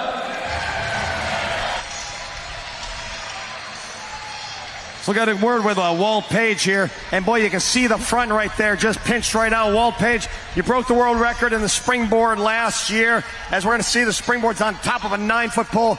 You're down on the ground now, translating that same time. You've got with this beautiful release and the down hit. Talk about that timing and the slicing that the axe does going through this white pine. Well, thank you for that, Dave. Sometimes it's better than other times. So really, it's just about weight and moving the axe and trying to generate the most amount of force you can. And you want your arms long so you can increase that pivot point. You got somebody back home, a big fan you need to say hi to. William Surguy, every year, buddy. Sure glad you're watching, and we'll hope to see you soon. Thanks, Walt. Thanks very much. So Tommy used the term dismal. I think that's an understatement. I can't believe that Jason Lentz is in the situation that he was in. I thought this was the chance for him to grab some points, but it just wasn't there. Walt Page putting on an awesome show, cleanly cutting this block. You can see it shifted already. Then he goes to the near. That hit right there, he could have been another hit ahead of Jason Lentz. You saw that block shift. He drove near, it twisted. He went to drive far, he missed low and had to go back and reshoot. Well, there it is, Walt Page's official time, winning that heat with a 17.80. beating Jason Lentz. Jason's time 18.06, only 5th place. And still 2 more athletes to cut here.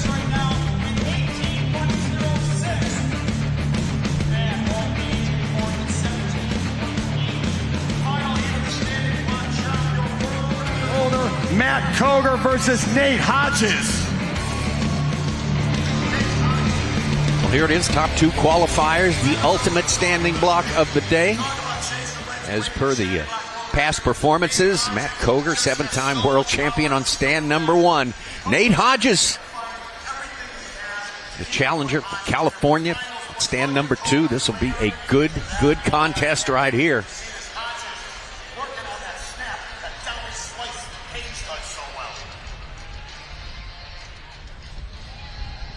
Well, for your viewing pleasure at home, I give you our Athletes top 2 ready. points earners today. Stand to your head-to-head, timber. with 3, one more shot 2, to grab points. 1, go! Right there together. Look at the pace of Nate Hodges. He is swinging that axe like a fly swatter. Matt Coger, though, around ahead of him. Hodges just around so fast. I think Hodges has a lot of wood to break, but that's one of his fortes. Hung from Hodges. Oh, my gosh. I think Hodges got him.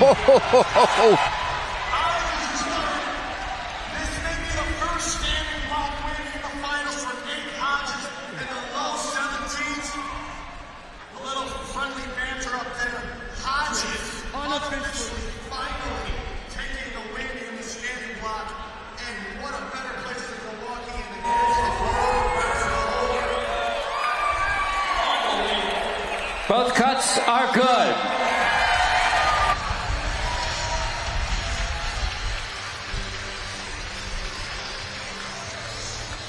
I love it. These guys aren't even breathing heavy. They're laughing. Hodges, you finally got the standing block win. We all saw it coming. We saw you a few weeks ago at Cherry Valley hunting everyone down, and you did it in Milwaukee. Congratulations. Talk about that cut. What an honor it is going against the world record holder.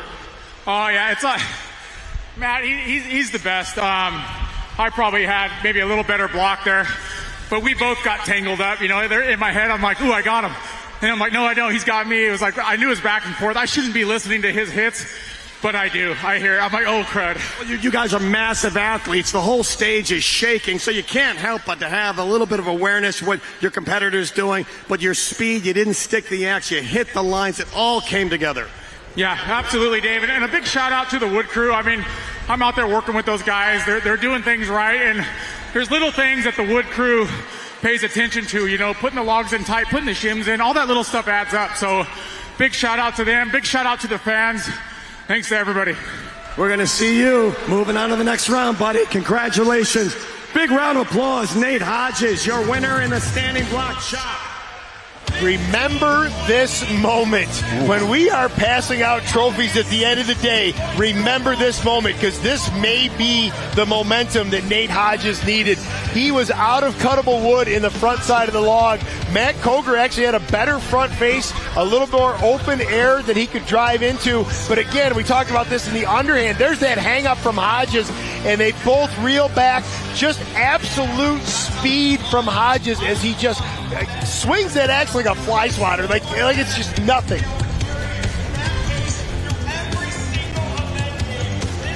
Well, it was a wipeout in the underhand. Matt Coger wiping out the field with Nate Hodges right behind him, but Nate Hodges getting it back in the standing block. Look at that official time, 15.82. 15.82, and Matt Coger, 16.05. All right, let's look at the points now, because the gap at the top has undoubtedly narrowed. A 2-point deficit now, Nate Hodges to Matt Coger. And look at Jason Lentz has dodged a bullet here. Holy you have to cow. be in the top 8, and things fell just the way he had to have it. He is in the top 8. We will have to say goodbye to Logan Scarborough, Cassidy Shear, Adam Lethko, and Josh Wilson are 8.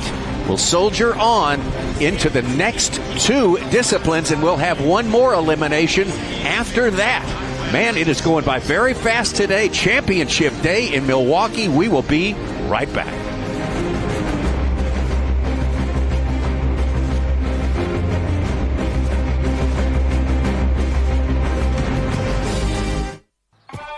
What drives us may be different, but what we share is the pursuit. Whether taken on the job site or your own backyard, let the pursuit of the perfect cut begin. STIHL zero-turn mowers are here. Right now, get 0% financing plus up to a $1,500 instant rebate on select STIHL zero-turn mowers. Real STIHL. Your local Ace is the largest national retailer of STIHL power tools. Gas or battery, you won't find this full lineup at a warehouse store. You can find it at Ace. Ace is the place with the helpful hardware, folks. Duluth Trading Company was born from generations who showed us that the only way to live life is to live it hands-on. To do it the hard way. To take the trail untrodden. To take the damn thing apart, put it back together, and have the world be better for it. We don't think that the go all in, dig deep, and get your hands dirty spirit exists in everybody. We know it does. Duluth Trading. Take on life with your own two hands.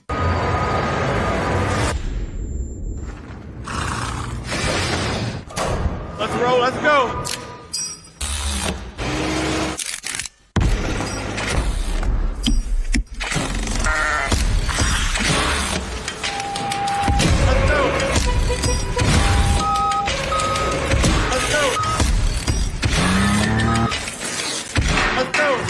When we work in harmony, anything is possible.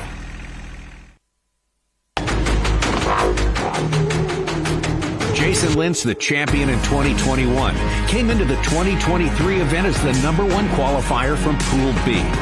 From Diana, West Virginia, he's won this national championship before. Give it up for Jason Lentz. Lentz, still pumped up from winning his second trophy championship, turns that energy now towards winning his second U.S. championship. In round 1 of the competition, Lentz would meet Mark Boquin in the underhand. Uncommon speed from Boquin. It looks like he's around Lentz. Advantage on the turn. Boquin a slight stick. He's going to have to pick up time. Lentz is driving. Lentz has the top broken. The bottom. Can he get the bottom broke? There it is. Lentz would win the heat, but take second place in the underhand behind 7-time champion Matt Koger. In the stock saw, Lentz would go up against Timbersports veteran Arden Koger Jr. Looking for those nanoseconds that we always talk about, especially in this discipline. So quick on the switch is Jason Lentz. Lentz would win the heat, but finish 4th in the stock saw, dropping him to 3rd in overall points heading into the final discipline of round 1, the standing block. He would meet longtime rival and 7-time champion Matt Koger. While Lentz has just found speed, but Koger, a stick by Lentz. Opening up the door for Koger, a big door. Koger, he's going to put one up on the back, one more, and watch him come at it. Textbook chopping. Holy cow. Koger would win the heat and take back the top spot heading into the single buck, where he would be facing Jason Lentz once again. Stand to your timber. 3, 2, 1, go! A beautiful long stroke by Matt Koger. Pulled the nose right in, and he's staying with Lentz. Lentz's ability absolutely takes advantage in the middle of the lawn. Lentz with a slight lead. Koger flatter. Koger is right with him. Koger's, oh no! An unfortunate outcome for Koger in the single buck would give Jason Lentz the lead in overall points. The two would meet again for the 3rd time in this competition in the Springboard.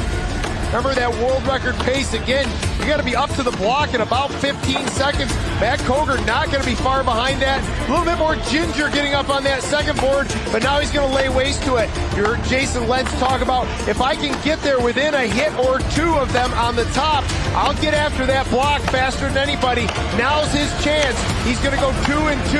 Look at the slabs of wood fall out of Jason Lentz's block as Matt Koger works his way around to the back. He's going to come in around 40 seconds. Koger would win the heat, but Lentz would maintain his lead in overall points going into the final discipline, the hot saw. In the hot saw, Koger would lay down a sub-5-second time, placing him in the hot seat. Lentz needs to best the time of Nate Hodges to win the gold. Hey, go time for Jason Lentz. He can pull this off this time as well within his range. Looks like 3 good, clean, consistent cuts, showing a 5.5 second run. And you can read lips. Matt Coger said, I think he's got it. Jason Lentz, the 2023 U.S. champion.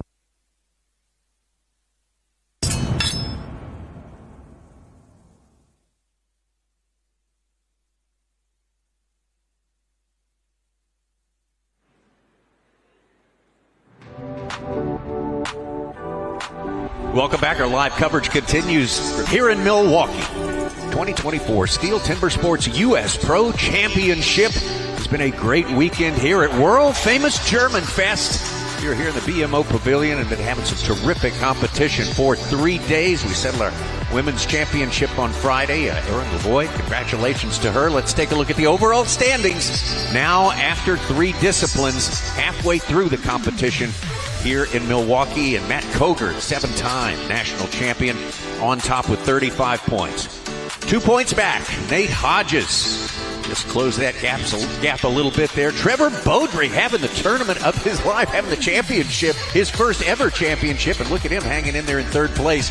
We had to drop our bottom 4 there, Scarborough, Shear, Lethko, and Wilson. So Jason Lentz, our defending champion, Kevin, dodged a bullet here. I mean, he's got a big hill to climb, but I'll tell you what, he's very fortunate to be here.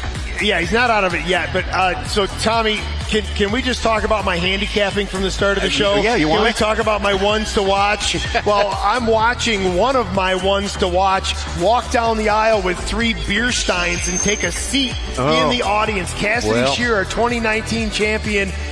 Tough go this weekend is taking a seat in the audience with a cold beer, and I'm a little bit jealous, to be honest. But going back to the rest of the field, Jason Lentz, by the skin of his teeth, is advancing through into the next round. And then, of course, you got the two-man show right now of Coger and Hodges on top of the heap, just beating up on the rest of the field. Well, once again, we want to remind you, on top, the 7-time champion, Matt Coger. We got 3 more disciplines to go and a lot of issues to settle before it is all over. We have got lots of action on the way. Stay with us here. Let's get it started. Let's go now to our 4th discipline of the day. Take it away, Dave Jewett. Single buck. Are we calling the heat? We're calling the heat. We ready to go? Are we talking about single buck? We can talk about single buck. Let's cinch him. All right, we're ready to go. Let's bring him out. First heat of the single buck, Jason Lentz and Walt Page. Single buck.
All right, Jason Lentz. Ready. Stand number 1 on the left. Walt Page on the right. Jason Lentz. 3, 2, absolutely 1, has to get a good cut here, because his job now, first job, is to improve 2 spots, because after the next 2 disciplines, we eliminate 2 more athletes. Yeah, I'll tell you what, Ben Nicely is putting on a great cut. Jason Lentz is going to run away with this one. An 11.8 second run from Jason Lentz. He made it past the gatekeeper. He's into round 2.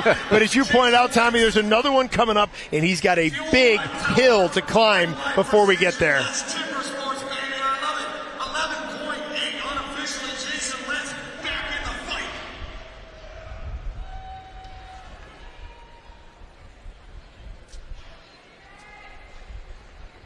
There's that smile we're looking for, Jason. That's what we're looking for. He's back.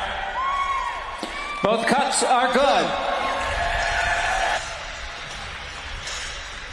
Well, I see the explosion off the top of the log. A lot of athletes don't have the confidence. We're going to let Jason get ready for the next event. A lot of the athletes don't have the confidence, Dave, to throw that handle right to the wood. Why? You got 15 pounds of saw hanging out there like a flag. The saw can dip, the tooth and the raker can dive in, stop you. Jason's a freight train. I love it in the 11 seconds, backing me up. Let's see the official time, 11:57. I believe that's the fastest time of the weekend. And boy,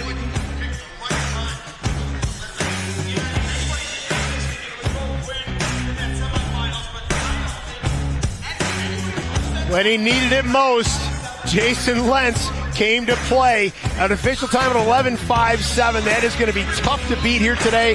Hopefully for Jason's sake, that puts him on top of the heap. Just doing what he had to do. Great form, running that entire saw. This is now a new U.S. national record. Talk about pulling it out when you need it the most. Grabbing as many of those STIHL Timber Sports points as he can before we get to the end of round 2. Wow, missing elimination by a whisker is a wake-up call supreme for Jason Lentz, the new national record. Again, the official time, 11.57. Well, Page way behind there in second place in 14.11 seconds.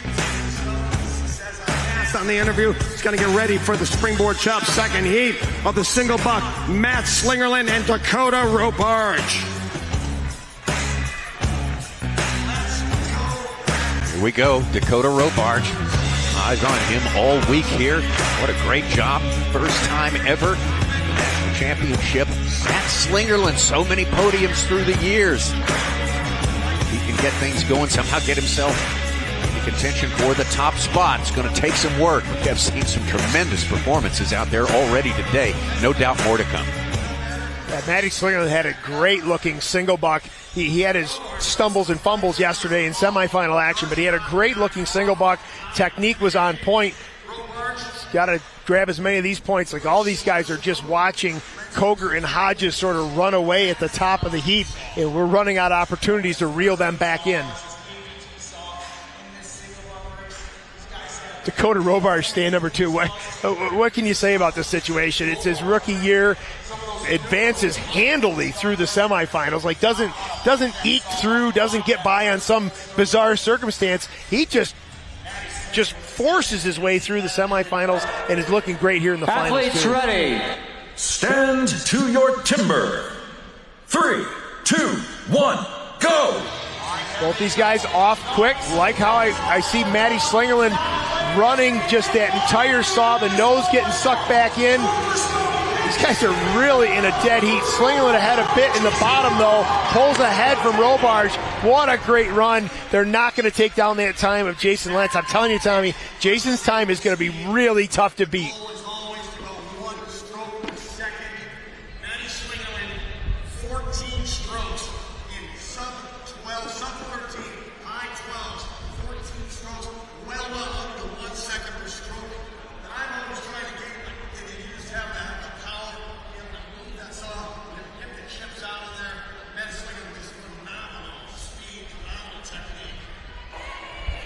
Both cuts are good.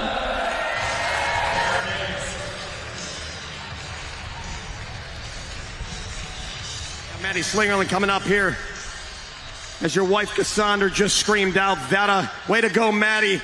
Great job. Boy, just the slight push of the 14, well under 12 seconds, well under 13 seconds in the 12.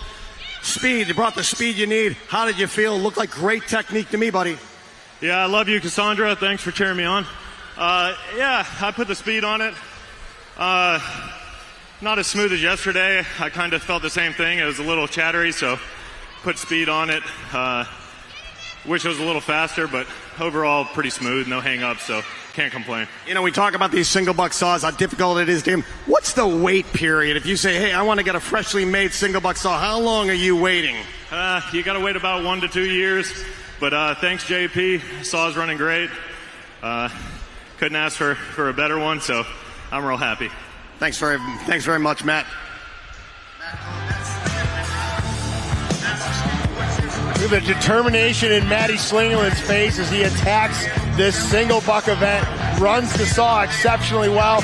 Few teeth remaining there on the handle side, but when he gets to the middle of the wood, the bigger timber, handle all the way to the wood. Love what I'm seeing. I agree. Matty called it himself in that interview. He goes, you know, it wasn't quite as smooth as it was yesterday. You can see that ring of red in that log. That can be a denser timber at the top there, and you'll feel that. You'll notice the difference. Matt Slingerland's official time, 12.71 there. More than a second behind that new national record just laid down by Jason Lentz.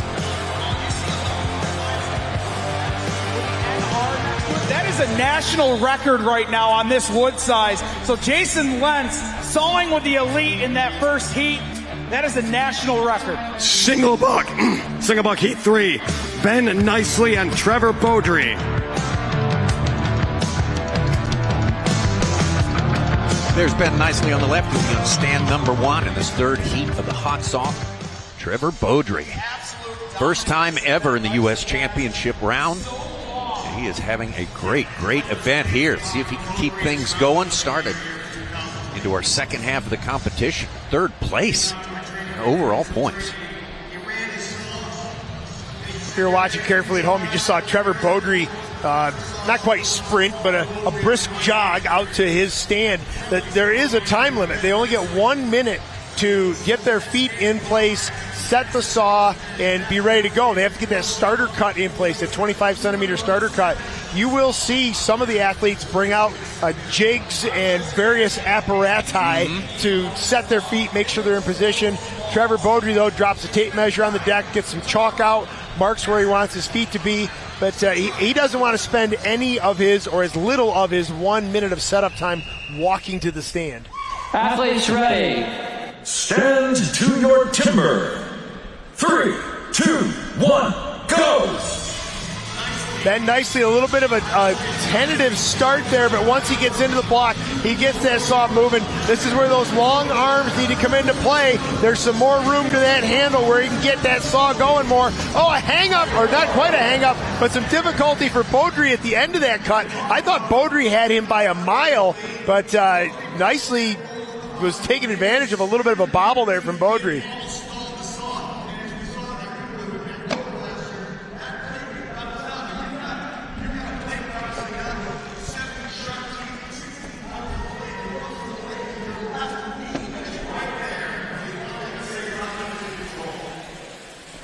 Both cuts are good.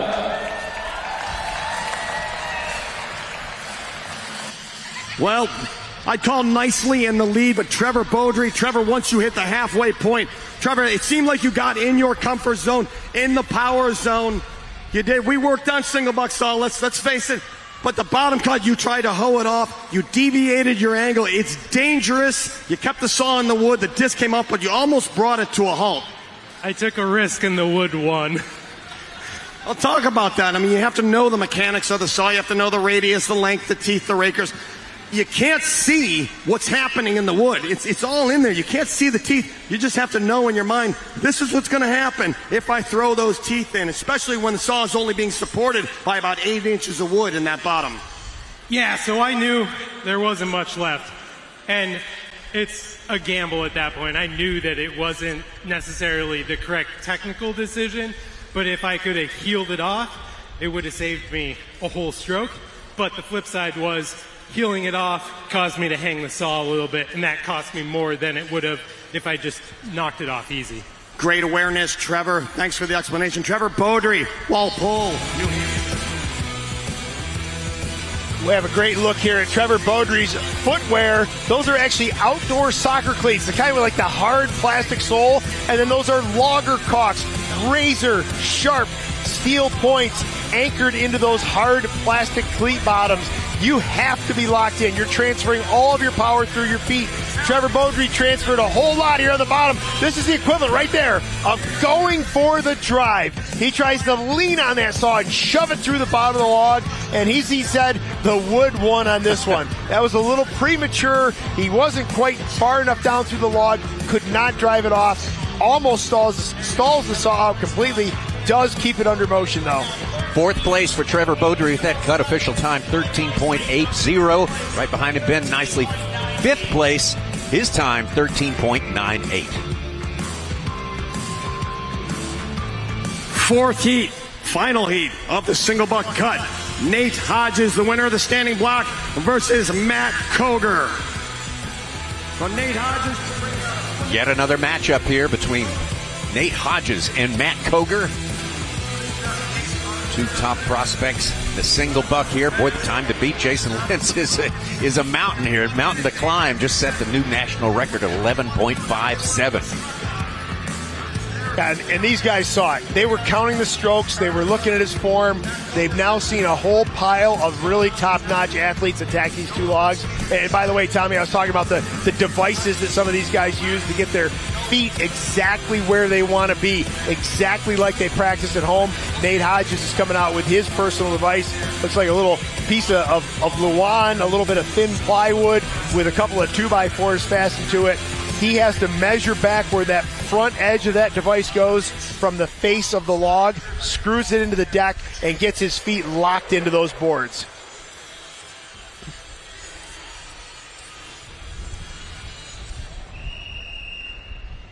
Athletes ready.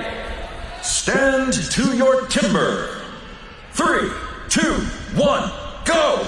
I'm going to give technique to Matt Coger on stand 2. I'm going to give speed and power to Nate Hodges on stand 1. We'll see who comes out on top. I love what I'm seeing on stand 2, but that drop on stand 1, it is going to be Matt Coger. Neither one of them coming close, though, to Jason Lentz. Boy, did Jason do himself a whole lot of good in this single buck event.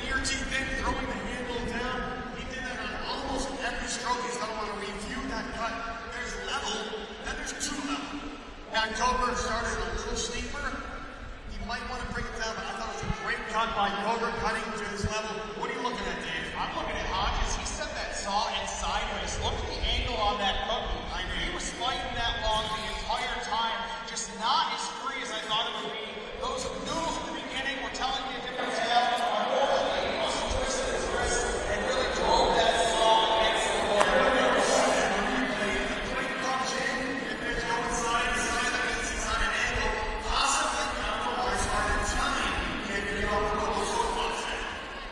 Both cuts are good. Well, we've seen Matt Coger break the national record. Here you go, Dave. Here's that disc. I'm not sure why he went so thick, but you can see it gets thicker as he goes. Matt Coger, don't go anywhere, big guy. We're looking at Nate Hodges' cut right now.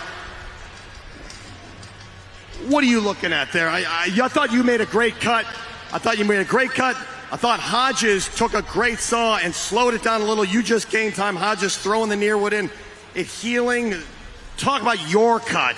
You broke the national record on this stage, but you got great times. You're being Matt Coger today, going to your potential. Yeah, just like anything, you got to have faith in your gear to do the cutting for you. And, I've done a lot of work over the winter time, just trying to get more comfortable with single bucking and just make it second nature, just like wood chopping.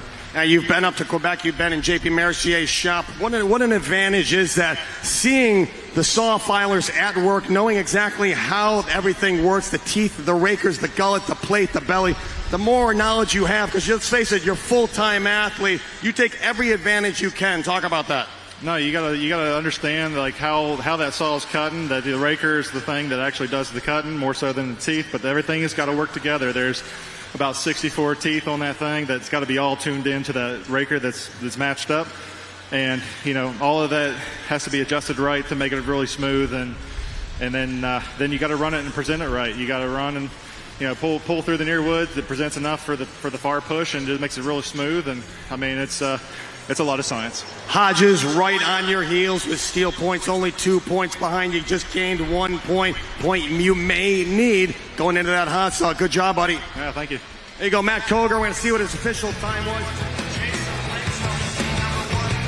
Well, the two cutters could not be more different in their approach. And again, I got to give technique points to Matt Coger. He has spent a tremendous amount of time working with the greats like J.P. Mercier on form, on technique, on understanding the mechanics of this saw. I didn't even notice that in the actual event. There was a lot of foot slipping as that skittered around at the bottom of his cut.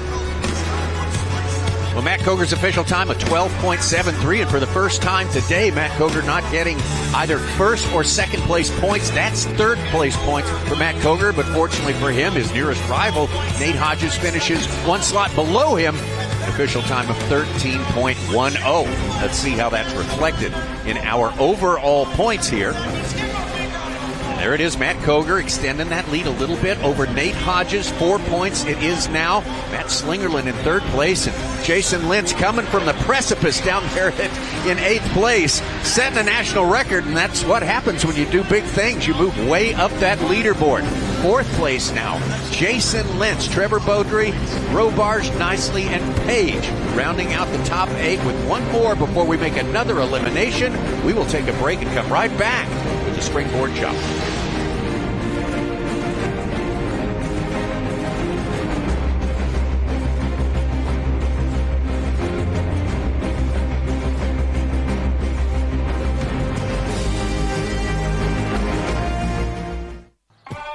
What drives us may be different,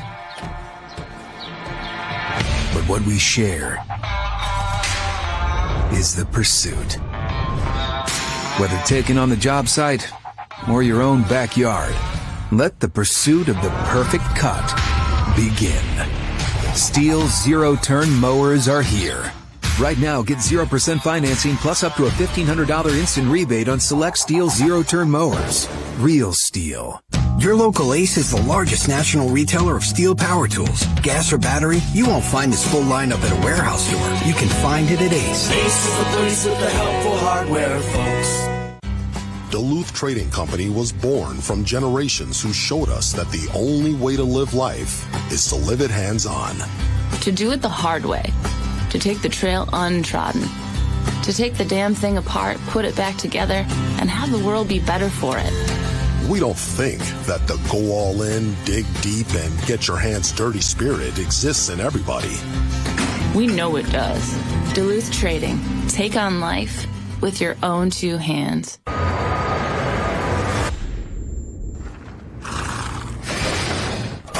Let's roll, let's go.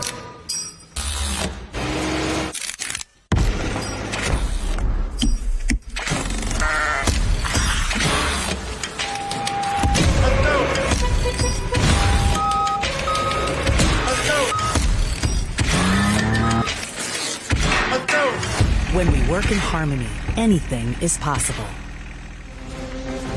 Milwaukee, Wisconsin, the sun's starting to come out soon. Lake Michigan will be glittering here. Perfect weekend here, and we are closing in on the perfect ending to the 2024 STIHL Timbersports U.S. Pro Championships here. Let's take a look with 2 disciplines left to go at the overall standings, and 7-time champion Matt Coger sits on top there with 47 points, 4 points behind him. Nate Hodges of California, Matt Slingerland, who's also been close so many times here, in 3rd place, and our defending champion Jason Lynch making big strides up from 8th place in the single buck all the way into the 4th spot on the strength of a national record set in the single buck. Let's take you down to the stage, Super Dave Jewett, and let's get it going with the Springboard Chop. All right, Milwaukee, let's shake it up. This is the Springboard Chop. Double points continue. Heat 1 of the Springboard. Jason Lentz versus Walt Page. Lentz, the winner of the single buck. Walt Page on your right. All right, Jason Lentz climbing back into this thing in a big, big way with that great single buck effort we just talked about. Got another chance to do some big things here. Job 1, of course, would be in the top 6 at the end of this one right here, and avoid elimination. But after that, all that's left is the hot saw. And this, maybe not as unpredictable as the hot saw, but this is probably the most daunting of all the disciplines. Yeah, there's just a lot of things to go wrong. There's a lot of things that can go right, though. I mean, these competitors are going to be chopping, I should say, their first springboard pocket about 3 feet off the ground. A great, perfect pocket before hits. They'll set that first board. They'll repeat at about the 6 foot level. Then they go to work on that white pine log at the top.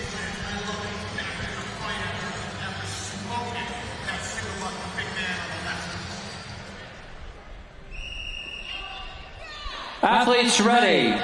Stand to your timber. 3, 2, 1, go! And what a heat to start the springboard event. On your right, Walt Page, our current world record holder in the springboard event. Jason Lentz, our current reigning U.S. national champion, trying to claw his way out of a points deficit here in the springboard. Trouble for Walt Page. Very uncharacteristic as he is going back, trying to fix up that second pocket. Jason Lentz is not waiting around. He is into the block. About 2 hits, maybe a swing and a half ahead of Walt Page. This is where Jason Lentz is going to come to form.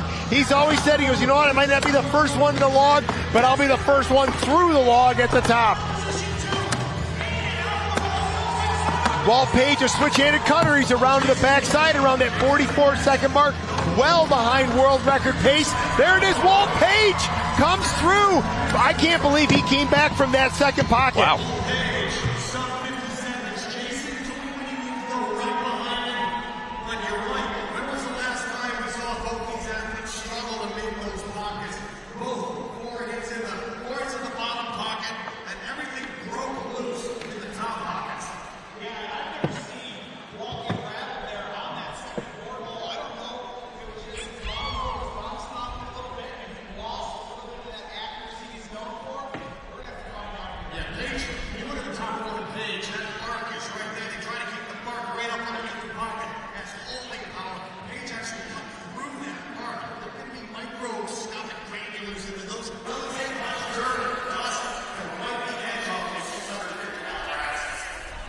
Both cuts are good.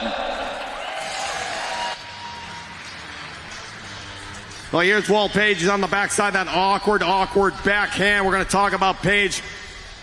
Walt, you don't have to break world records. You know we're doing our job, buddy, and we're talking you up that 35-second cut. We'll be talking about that for years. You're the fastest in the world. Still, in my mind, uncharacteristic, though. 4-hit bottom pocket, textbook. You were hitting the log in 15 seconds last year, then something happened in that top pocket. What are your thoughts?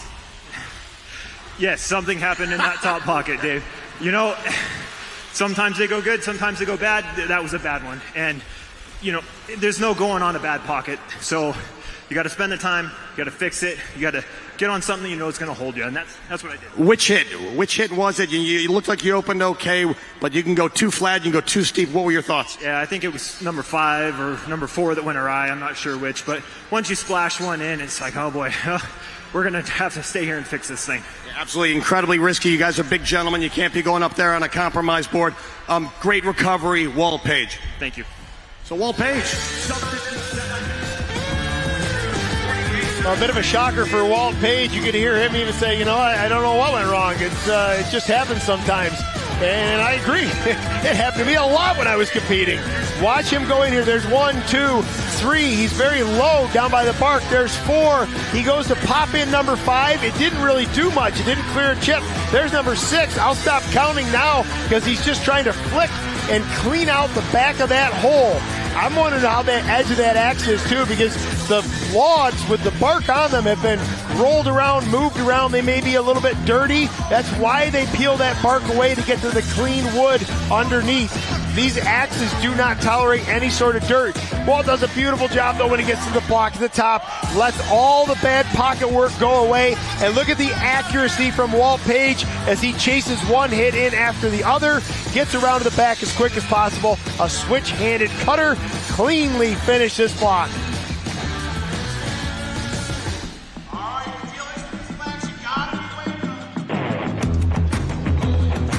Well, an official time again for Walt Page at 48.96. Not his best, but his standard is the highest of all. So that's a hard one to attain every time. Jason Lentz, second place. 4 seconds back, 52.58. This springboard, we are down to 8 competitors, of course, and we will eliminate 2 more of them before we head into the hot saw, the most unpredictable of all events. That's going to wrap up our day for us and provide us, no doubt, some plot twists and lots of excitement. Look at these overall standings now. We're going to update you on them. Of course, this is just one heat in 2. The Springboard Chop. We got Matt Koger, Jason Lentz. Of course, Jason Lentz was in that one, so he moved up here. We were in a double point situation right here in this round. Triple points for the hot saw. But 47, Matt Koger still hanging up on top. So let's go on. Let's get on to heat number 2 of the Springboard Chop. 9-6. Let's do it. Heat 2 of the Springboard. Matt Slingerland and Dakota Robarge.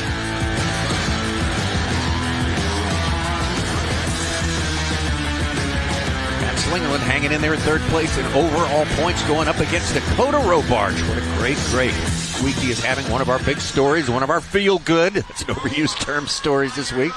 But it sure does make you feel good to see someone with a great family tradition with his dad, Wally Robarge. Timber sports fans of a certain age will remember him competing well.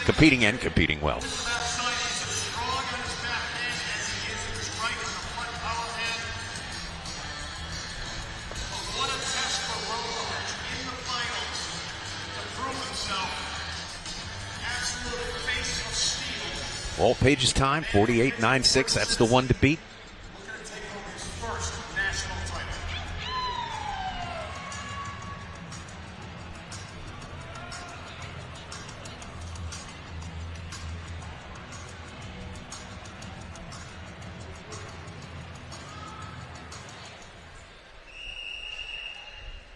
Athletes ready. Stand to your timber. 3, 2, 1, go! Good cuts out of the first heat, but certainly room for improvement, room to grab some overall points. Neither one of these guys was spectacular first board sets, but they look good now. They had to put a little extra work in it. It actually look really good now. Nice level board sets, great body position, puts you in a great setup to set that second board, and that's where the real work happens. Look at Robarge leaping to that second board right on the heels of Matty Slingerland. Matt Slingerland wading deep into the front side of this log. Nice wide open face, tons of slope. He can work that back, get all the way far into this block. Matty Slingerland, though, one of the strongest switch-handed cutters in the backside of the log. Robarge ditto into the back as well. Wow. It is Matt Slingerland, 44.86 on that unofficial clock. Robarge about 3 hits behind, maybe 4 hits behind.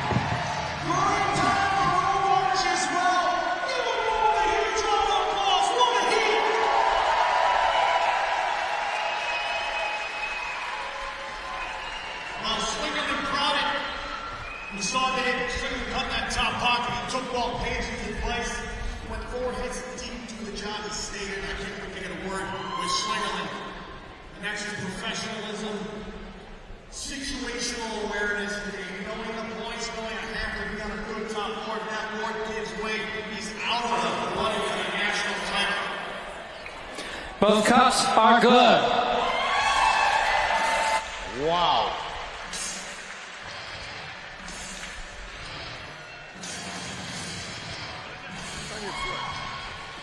Keep my tag on, keep him fresh. What is that? Matt, I keep saying situational awareness. What I mean by that is you're right there in points. You saw Walt Page. Fix that top pocket. You went for 4 in the top. It didn't happen. You made the adjustment. Yeah, same with the bottom pocket, Dave. Opened it a bit wide. The wood was a bit firm in the pocket, so it wasn't shaping up right, but I knew if I just stuck in it and just kept moving the axe, that I could get some pace up top and just hammer down. Talk about getting pace with the axe. Is this the same axe that you would use on the ground in the underhand or the standing block? No, this one's a bit smaller. Give me a little more speed. Smaller log up top, so you don't need as big of an axe. But, yeah. Plus, people forget that clip on the end of the springboard that goes into the pocket, it's only about 3 to 3.5 inches wide. How do you work that out with such a wide, sometimes a 7.5 inch wide axe? Yeah, that's why you go smaller axe, Dave. You can kind of hit the wood a little bit better. You don't have to get as deep, so you don't need as much axe, and speed's better in this event. Great interview. Thank you very much. Big round of applause. Matt Slingerland, your leader in the springboard. Well, these guys had the benefit of watching the heat before them. You can see that axe kind of bounce out there for Dakota Robarge as he gets it gathered up, makes a nice 6-hit pocket. A little bit of a cliff at the top there for Robarge, but Slingerland had a very smooth top face in that first board. Set him up for a great opportunity here in the second one.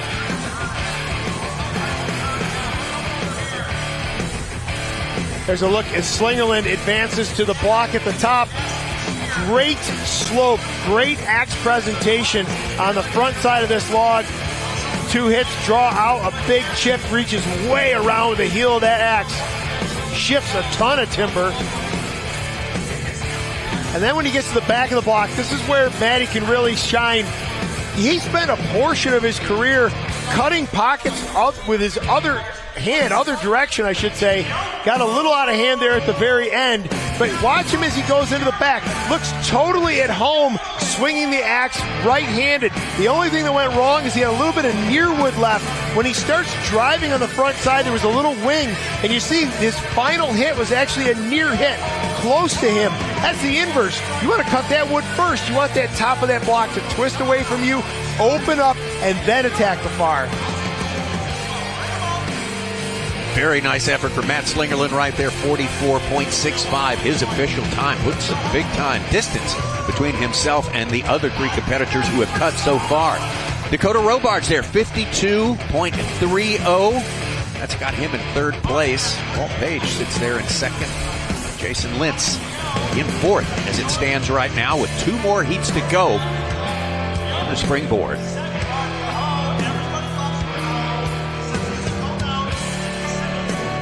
Update you on the overall points right now. Of course, we've got a great race at the top between Matt Koger, Nate Hodges there. Slingerland's cut now, so he has, of course, gone ahead of them in the points. The points are double point situations here in these heats number disciplines number 4 and 5, and so that's going to make you move very fast. But that's the big story at the top is Koger and Hodges as it stands now. Jason Lintz, our defending champion, right behind them as it stands now. Again, incomplete because of we're not done with the discipline yet. But Jason Lintz moving up big time. Good effort from him in that first heat. He had taken it all the way down to 8th place.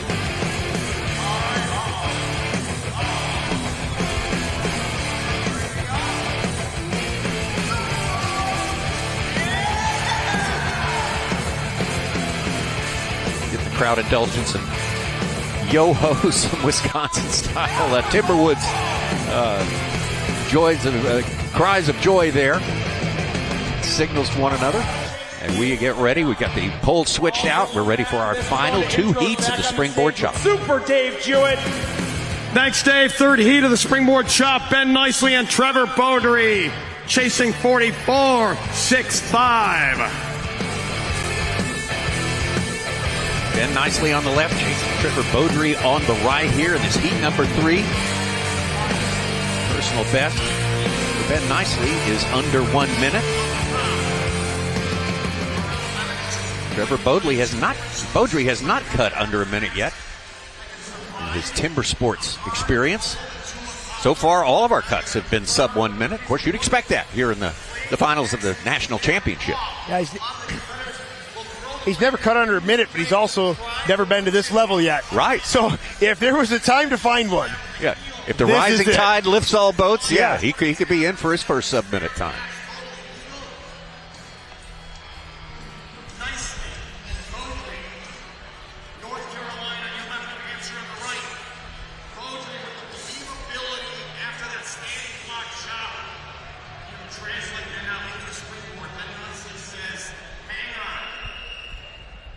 Athletes ready. Stand to your timber. 3, 2, 1, go! Nobody has had a perfect 4-4 climb. These guys are going to try for it. Ben Nicely. Oh, just a little double clutch. He's going to go on it. There may just been a small chip in there. Oh, Beaudry trouble, though, on his first board set. Ben Nicely is opening up a small storage unit on that second pocket, but boy, that's going to hold the board. He's going to be way back in. You can't just Yeah, he's got to slam that board, get it to the back of the hole. I'm assuming he got it all the way in there, but I'd like to see these athletes just get the tail up on that board, slam it to the back, make sure it's registered in the back of that pocket. I do not like this second pocket from Trevor Beaudry. It is listing to the right very hard. There's also a piece of trash in there. There he goes. He's got it cleaned up now. Slope is good, but look at the list in that board from heel to toe. His heels are very high. His toes are very low. Ben Nicely is just could care less about my critique of Trevor Beaudry's pocket. He is turned to the backside of this log. We are past the 1 minute mark, but there it is. Ben Nicely finishing off around the 109 mark. Beaudry in a tough physical position, just way out of balance on that board. He's making the best of it though, cutting fairly clean.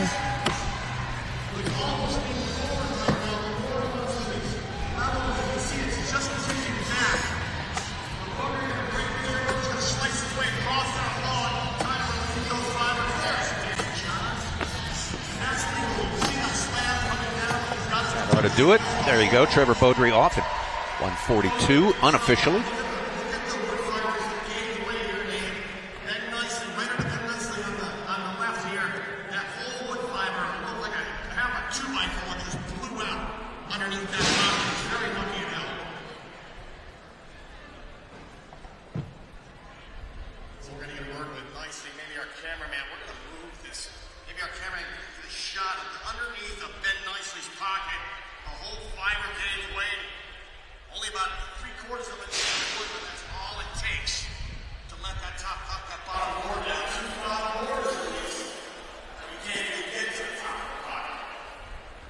Both cuts are good.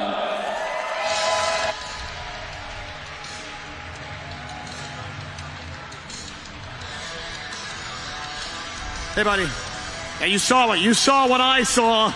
I know I'm probably distracting you, but I got to tell the crowd. Yeah, that first hit is a beautiful hit. It has to be a hard hit, doesn't it? But the power that axe just released those fibers and you blew a piece of wood. It didn't look like much, but that's all it takes to let that board down. Tell us how quickly you have to react when you see what I saw there.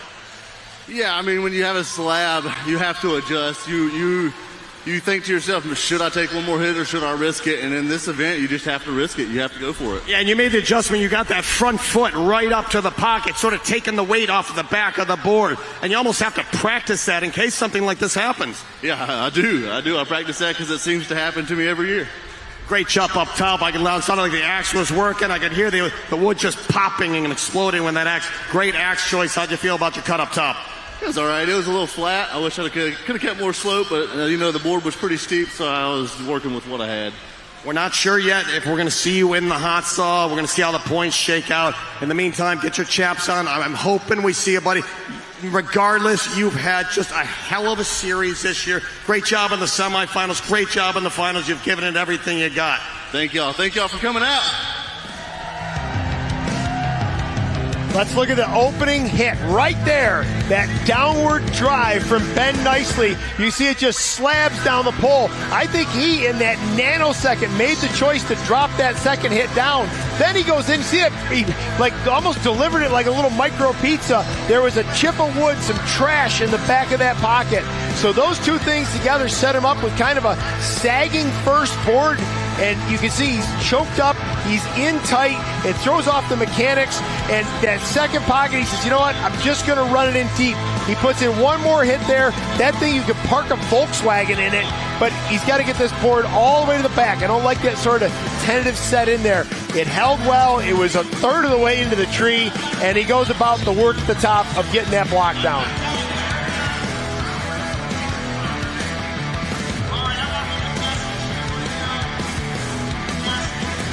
Well, there you go. Ben Nicely's time of 1.09.21. Good enough for fifth place right there. Trevor Beaudry's time officially 142.04.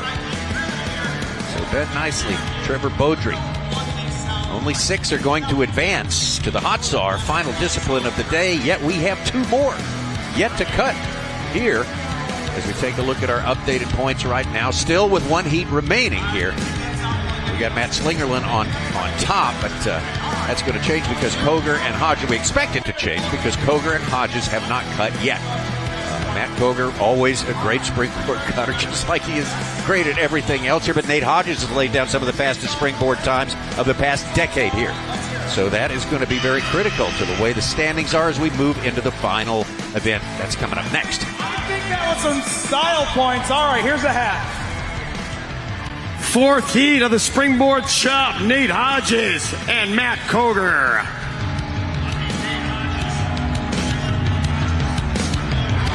So here they are, Hodges and Coger.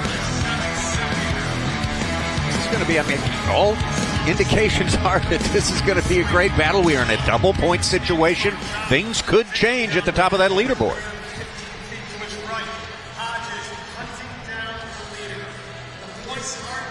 Tommy, I think this is going to be a barn burner of a heat between these two athletes. I have given up my seat. I have moved to a standing position for a better vantage point. I don't want to How miss are the knees? Knees okay? I don't want to miss anything that's about to go down on this stage.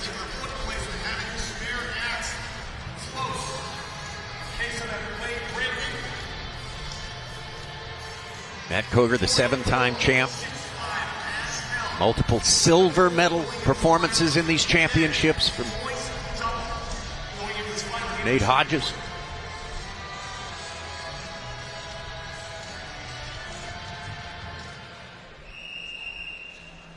Athletes ready. Stand to your timber. 3, 2, 1, go! Nobody's climbed perfect yet. We'll see if either of these guys can pull it off. They're doing a little bit of extra work, but it looks like they got the board set cleanly. Hodges just a small advantage going into this second hole. He's maybe half a swing ahead of Coger. Oh, trouble though for Hodges though.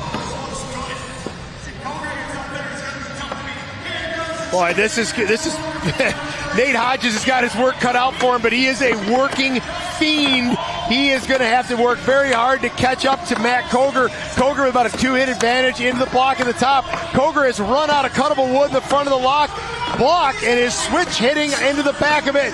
40 seconds has elapsed. Oh my gosh, that came off way faster than I thought on the backside of this log. Time is ticking away. There it is for Hodges, around 47 and change.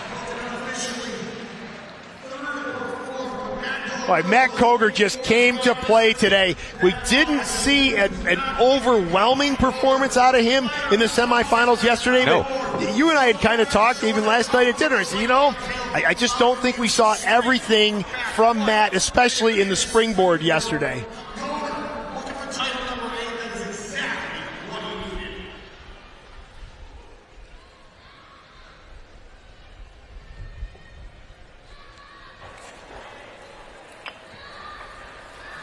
Both cuts are good.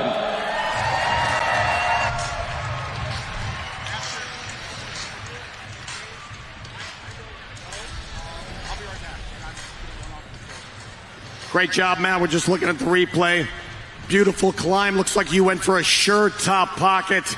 Those first opening hits, it's harder than most athletes hit on the ground. How confident, how many years did it take? We knew at 16 years old, you were the hardest hitter, ranked the hardest hitter in the country. Maybe not the fastest, but the hardest. You could sever a log in less hits than any athlete in the United States. And it looks like you've just maintained that technique. Your father brought you up in the sport. Talk about the timing to open up that block upstairs. Yeah, you got to be confident in that top board just to kind of lay back on it. I had a few guys help me out, give me a few confident words there this morning, and it definitely helped to, all right, yeah, just lay on it and try to open up the big wood, get it out real quick so you can get right to it.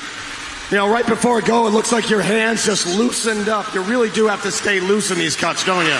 Oh, yeah, you got to stay loose, and then, just for me, it's just like a little bit of a grounding technique, so it's good. Go get your hot saw. Matt Coger winning 2 out of 3 of the chops. Hot saw coming up. Let's take a look at that run from Matt Coger. There's hit number 2, 3, and 4 on the way. There's our 4 hits from Matt Coger, but then he puts in a little bit extra insurance policy. Nobody has climbed this in 4 and 4 today. I don't know if the timber's just not there. They're not trusting it. We saw Ben nicely slab out on his opening pockets. And again, a sure bet on this second pocket as well. Great clean pocket. In the background, Hodges struggling with that second pocket. About a 2-hit advantage for Matt Koger in the block at the top. Here comes number 1. There's 2 before Hodges can get to work on the block at the top. Both of these guys will motor through a log, but it's hard to catch Matt Koger.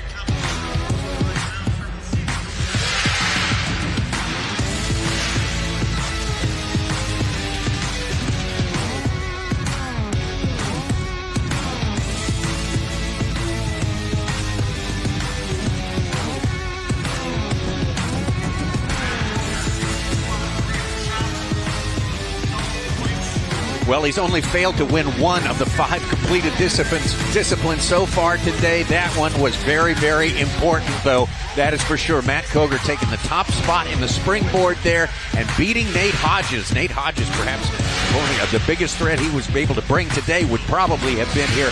The springboard, it did not materialize. Nate Hodges' time of 47.70 puts him in 3rd place. So we take a look at our overall points now as it stands going into the hot saw, and there's Matt Koger on the strength of that great performance, and great performances all day long, has opened up a much bigger lead over Nate Hodges, also with the assist from the double point situation in here we've been for the past 2 disciplines now. So Matt Koger on top, Nate Hodges in 2nd place. Of course, only 6 will advance to the hot saw. We've already had eliminated Scarborough, Shear, Lethko, and Wilson, and now we must say goodbye to Ben Nicely and Walt Page. Trevor Beaudry, the last man in the 6th place. Dakota Robarge on top of him. Jason Lentz in 4th place. So when we come back, points will triple. And we go into the hot saw, Kevin, and it is a place where anything can happen. This thing is far from over yet, but you got to say at this point, a huge advantage to the 7-time champion, Matthew Koger of West Virginia. We take a break right now, and we'll step back in shortly.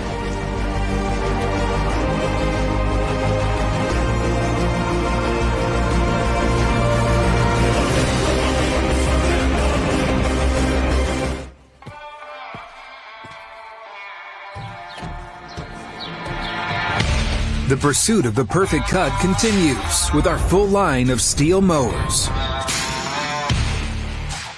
From gas or battery to 0 turns and push mowers, join the pursuit and find your perfect cut. 0% financing available for qualified buyers. Real STIHL. Find yours.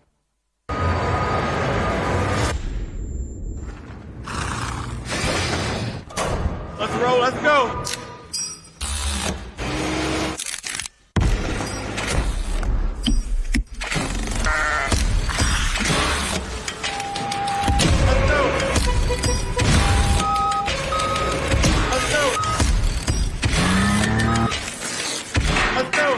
When we work in harmony, anything is possible. Your local Ace is the largest national retailer of STIHL power tools. Gas or battery, you won't find this full lineup at a warehouse store. You can find it at Ace. Ace is the place with the helpful hardware, folks. Duluth Trading Company was born from generations who showed us that the only way to live life is to live it hands-on. To do it the hard way. To take the trail untrodden. To take the damn thing apart, put it back together, and have the world be better for it. We don't think that the go all in, dig deep, and get your hands dirty spirit exists in everybody. We know it does. Duluth Trading. Take on life with your own 2 hands. Getting close to the end, the final conclusion of this very, very exciting 2024 STIHL Timbersports Series U.S. Pro Championships. We are at world-famous German Fest. It's been a great pleasure to be here. What a great spot to contest this. Great visuals that we have seen so far.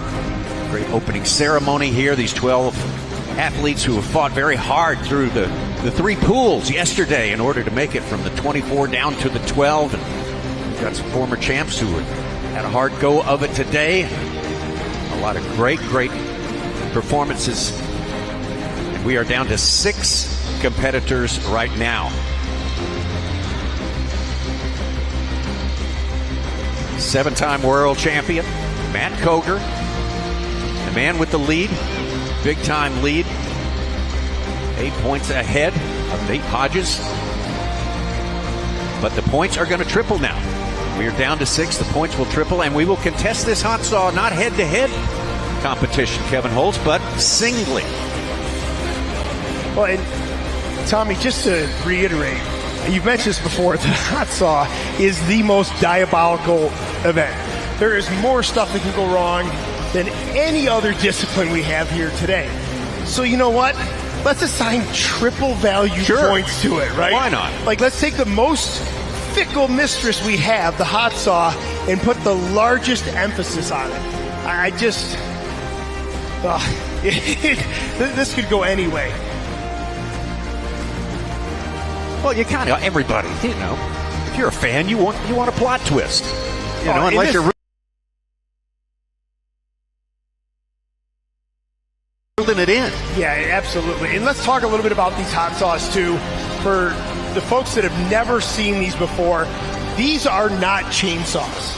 Don't even for a moment try to convince yourself it's a chainsaw. These are snowmobile engines. These are dirt bike motors. These are personal watercraft motors that have been milled, molded, welded, manipulated into becoming chainsaws. Another look at our overall standings with the hot saw left to go. And again, the big lead for Matt Koger.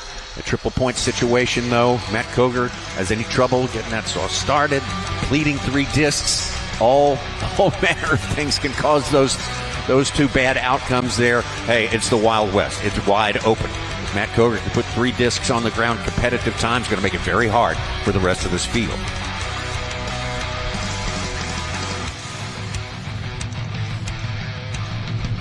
Mike Slingerland, certainly part of the conversation as well. He has been on the podium multiple times, has never been able to seal the deal and win himself a championship. That's the same case for Nate Hodges. Also, could be 2 great stories there. How about the story of Jason Lentz? Almost got eliminated at the first elimination round.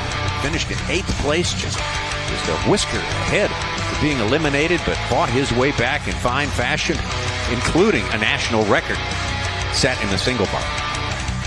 And any one of these guys, too, they're all in a fine position. They all have extremely exceptional hot saws, different displacements, different builders, all sorts of stuff, messing with different chains. Boy, you come into this, though, you go, well, who's the better hot saw operator? Who's got a better hot saw? Yeah. You might also ask, what day is it? Right, exactly. These guys are all exceptional operators. We're seeing bigger and bigger displacement motors coming out. We're seeing new chain technology that literally just launched, I don't know, a month ago. And people are starting to mess with that. The new high-tooth 404 chain that's out. So the times are going to be very interesting to see. And Tommy, you sort of mentioned some of the things that could go wrong. I think you covered about 1% of the things that could go wrong with these saws. The launch procedure alone with one of these hot saws is just mind-boggling. It's a whole laundry list of items that has to come together, whether it's throttle lock, making sure you've got your belly band on. A lot of these guys are going to be wearing kidney belts so their shirts don't get sucked into the carburetors, making sure your ignition is on, making sure your oiler's on, making sure you've pushed in your decompression valves. All of the, making sure your tether is hooked up to your throwaway starter cord. So many parts and pieces have to come together just before the go on this event. And of course, with the stock saw, the competitor started with the saw started and running. You already had the saw started. This one, you have to get the saw started. This is unlimited here. These are built custom for this job right here. They are individual. Each one has a different machine here, and building something that will start and being able to execute that is an important part of that combination you're talking about, Kevin.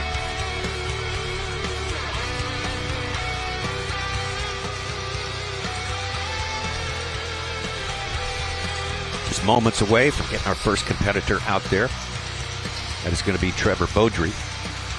Trevor finishing in 6th place. Trevor Beaudry, a great story.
The points are triple. So I get barked at from the production truck in my right ear, and they said, hey, Dave, let's move on. Let's get Dave Johns out here. Someone found him out back. We lost him in German Fest. He probably went to the beer tent, bought some souvenirs, but they're saying Dave Johns is here. He is in the house. And we're going to get him out here as soon as Dave It's no longer Dave Johns. There's only so much I can. It is oh, dear Lord, there he is. Let's go, German Fest!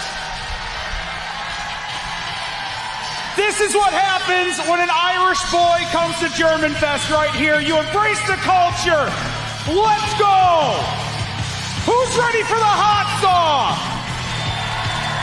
I can't hear you. Who's ready for the hot saw? Let's bring him out, Jewett. That is not fair at all. That is so unfair. Let's bring him out from Walpole, New Hampshire. First seat of the hot saw, Trevor Beaudry.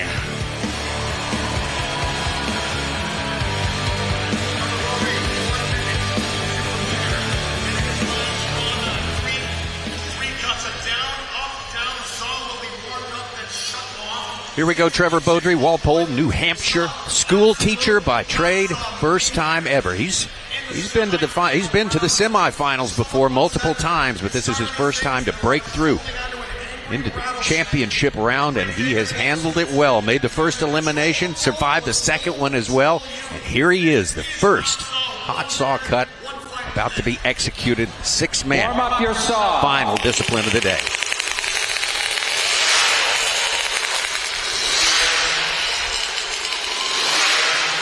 Well, Tommy, step one done for Trevor Beaudry. Saw started. Tick that one off. Yep.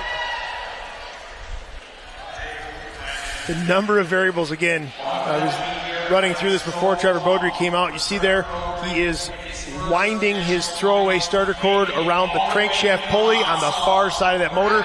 He's clipping the tether to the throwaway starter cord so it doesn't fly away. He gets his 30-second call.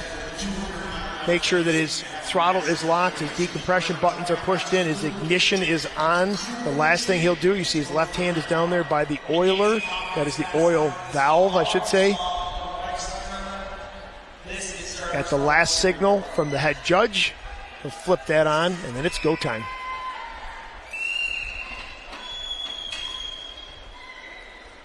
Athlete ready. Stand to your timber. 3, 2, 1, go! First time in the finals. Oh, trouble though out of the gate. He fans the end of the log. Saw not super happy either. Gets 3 on the ground. I think that first one is going to be a complete disc because you can see, actually, it's a beautiful shot of it right there. It's the bottom disc. It is face down on the stage. You can see he nicked the outside edge of it, but reshot.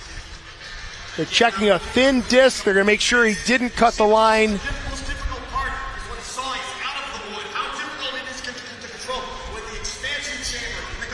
A lot of inventory going on, making sure they've got discs, they've got lines.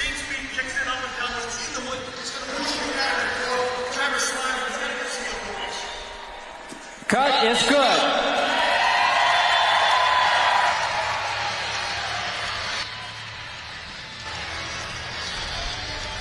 I don't know if you're in it. I'm probably not. So we're gonna do an interview. Yeah, well, now hang on now. So we got the hot seat here, who will be the virtual leader. So we believe you're gonna sit there anyway. We'll talk about that. Is this a saw you borrowed? It looked like it got a little out of control from you. Not really your fault. You're not familiar with it, but buddy, you took control once you got a hold of that back handle. Oh, you got to go for it. I'm so far behind. There's no way I'm gonna win. So I was going for it. I was a little squirrely on the start and biffed it because I was too thin. So I just scooped off the top, and then I got into it, and I might have leaned on it a little too hard. I pulled it down a little, and then it was real squirrely on the upcut, and it was pretty thin for the third one. But I got 3 in. So that's what's it like holding on to 60 horsepower? You know that chain is just flying. It's been called just the greatest adrenaline. Quite a thrill when you get those discs off. Is it pure adrenaline? Your heart's just pounding. Well, I don't know about you. It feels like running like a Steel 460 to me. No, it is definitely a completely different feeling than anything you've ever run. Everything shakes. It's kind of wild. You're shaking. It's shaking. And you're just trying to pilot it as best you can. Thankfully, I was able to squeak that third disc in there. I paused there for a second and lined it up, and I just followed the line right down the block. It was probably a quarter of an inch thick. Well, the boss is telling me you got to sit down in the hot seat. Take a break. Your weekend is done. Great round of applause coming all the way from Walpole, New Hampshire, Trevor Beaudry.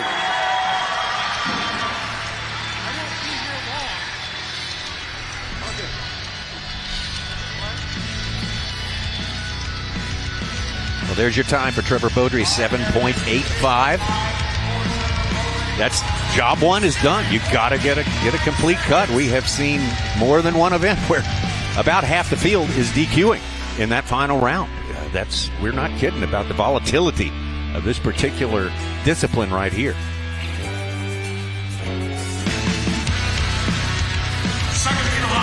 Dakota rope barge.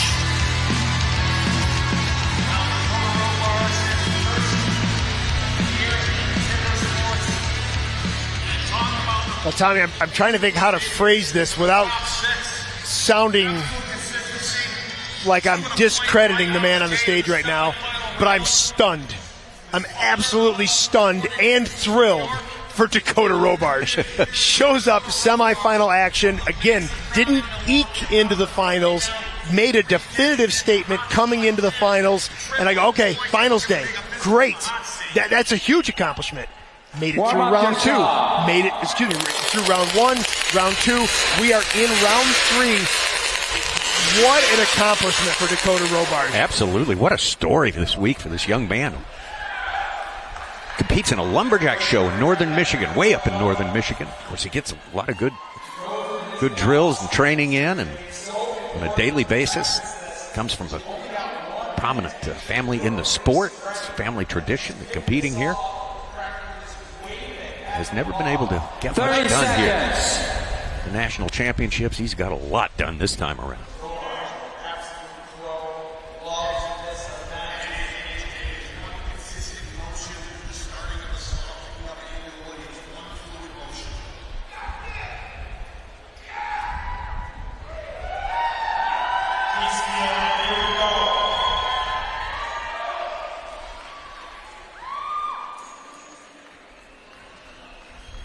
Athlete ready. Stand to your timber. 3, 2, 1, go! A little bit high as he goes to that first cut, but he gets it settled in. Oh, trouble on third cut. He has to go back and reshoot. I don't know. He's shaking his head. It may not have a line there. Yeah. Oh, the flags are flying. I tell you what, I got nothing bad to say. I've got nothing bad to say. The pressure this young man is under, marching through semifinals, the fact that he is standing there with that opportunity, I have nothing bad to say. You cannot fault him for that cutout right now.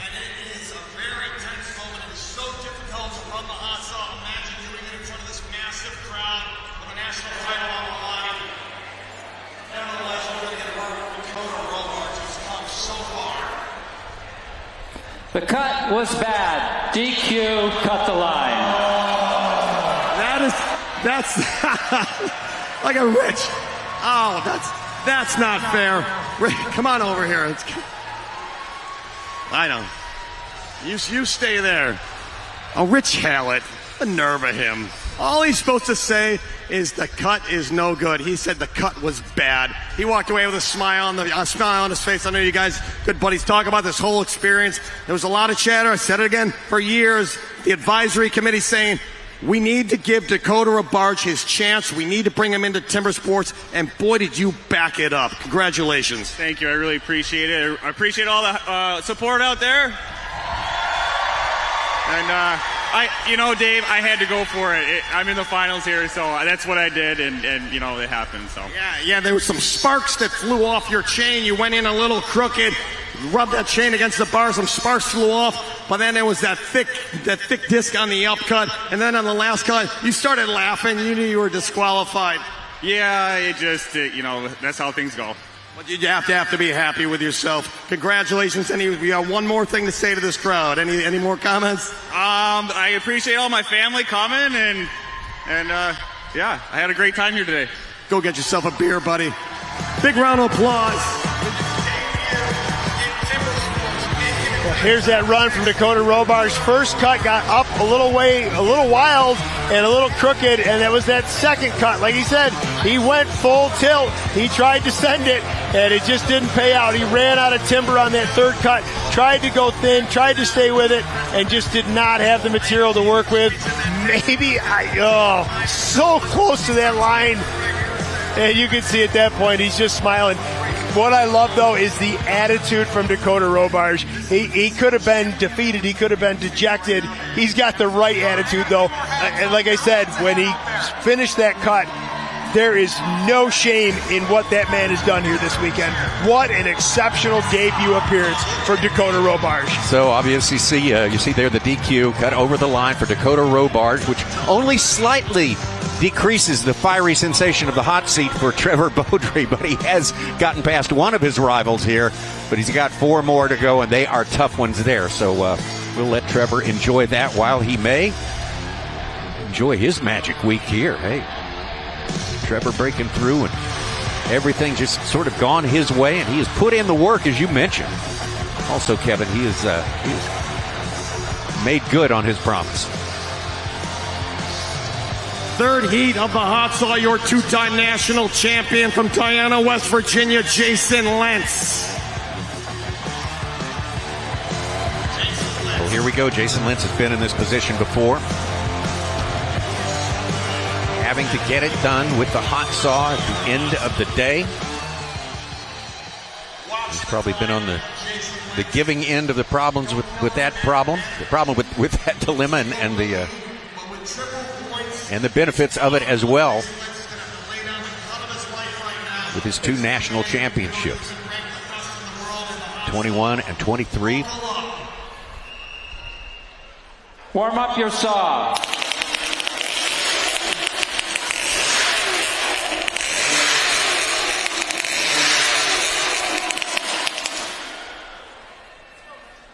Tommy Jason didn't have the best run in the semifinals to get here, and I said, boy, that's going to be in his mind.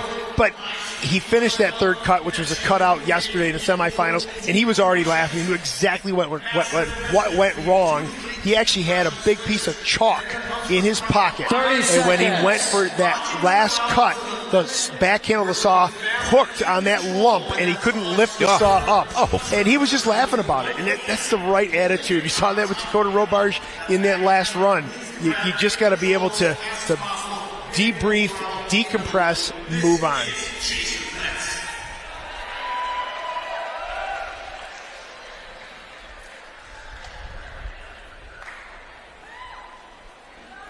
Athlete ready. Stand to your timber. 3, 2, 1, go!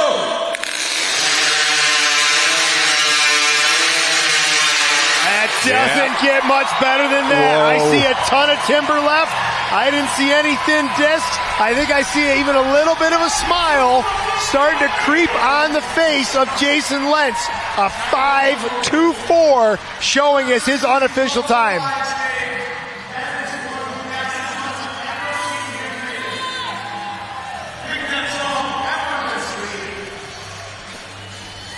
Your cut is good.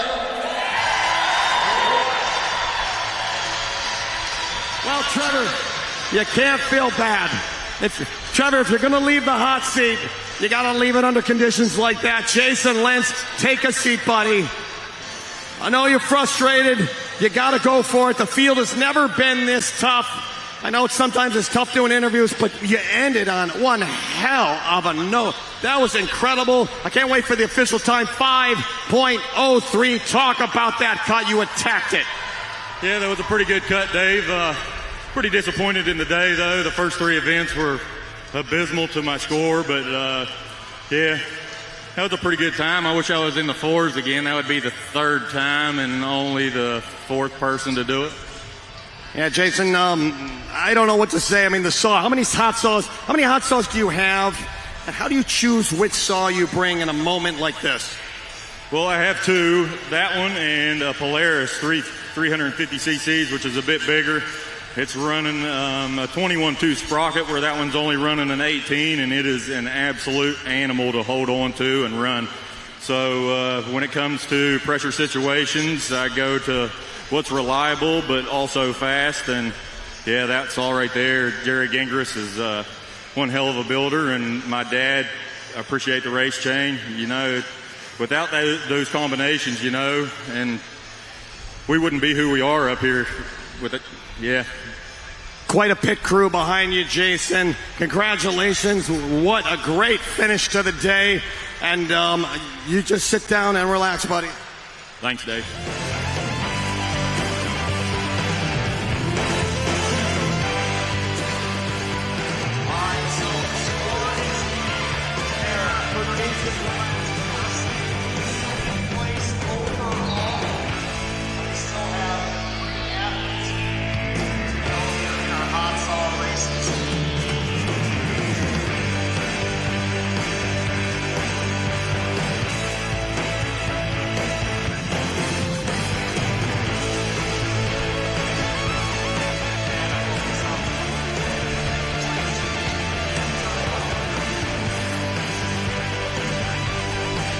Fourth heat of the hot saw. Let's bring him out from Pigeon Forge, Tennessee, looking for his first national title, Maddie Slingerland. Maddie Slingerland third in points overall heading into the hot saw here. We just saw Jason Lentz lay down a magnificent cut right there. His personal best for Matt Slingerland is sub 5. So we expect he's going to swing for the fences here, no doubt. Yeah, there is no other option right now for Maddie Slingerland. It's a tough situation to be in, but it is what it is. Warm up your saw.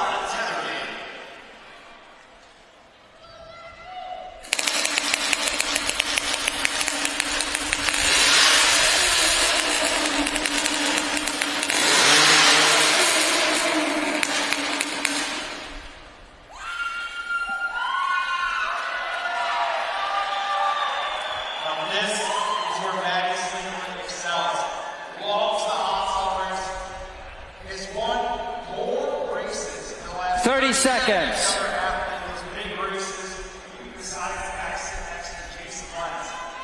His hot saw and his springboard at the same time just come up to another level.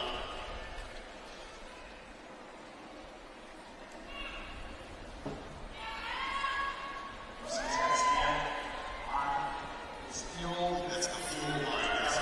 There it goes. He's ready to rock.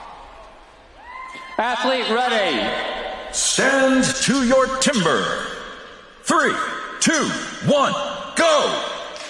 Gotta be the cut of a life for Maddie Slingerland, and he's bringing it! It looks clean, it looks fast! He's showing a 5:01 as his unofficial time!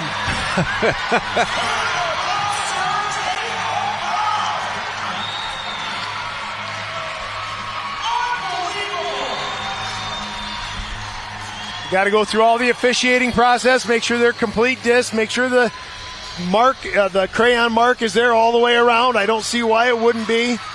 Nobody seems upset. Wow.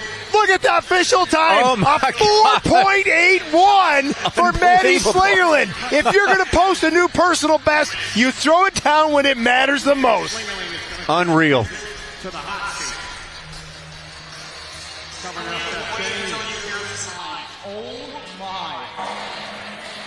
Your cut was good. Wow. Maddie Slingerland will be on the hot seat now with a time of 4.81 seconds.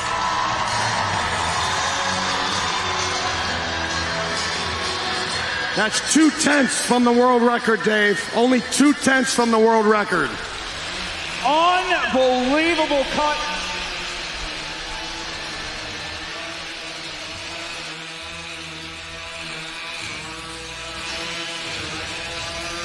Have a seat, buddy. I love the bow. I love the bow at the end. You're just so smooth. We had a big tournament. Arden Cogar Jr. puts on a tournament in West Virginia to get everybody warmed up. It was single elimination hot saw. You won that. You've just been riding this wave of confidence all year. Yeah, I've been feeling real good in the hot saw. It's almost just, automatic at this point. That chain from Melvin Lentz was just unreal smooth, and I just kind of let it do its thing, so, I'm just the horse. So we're going to talk mechanics real quick. There's a man named Cole Armbruster that makes the bars. You talk about the chain. The chain has to travel around that bar 200 miles an hour. So we've got, can you hold this for me, buddy? In 30 years, we've never talked about this. This is the hot saw bar. Now the chain comes off the saw at 200 miles an hour, but it hits this turn right here, and there's so much tension on that roller nose. Talk about the pieces of this saw, how it's welded together, the pieces of this bar, how it's welded together, and keeping it light, anti-vibration, everything you know. Yeah, this is the same kind of bar I run. They're great bars. They're real light. It's made out of 3 pieces, so the inside's actually hollow, and that's what makes it lighter. But they harden the ends here. You can see how they're heat treated.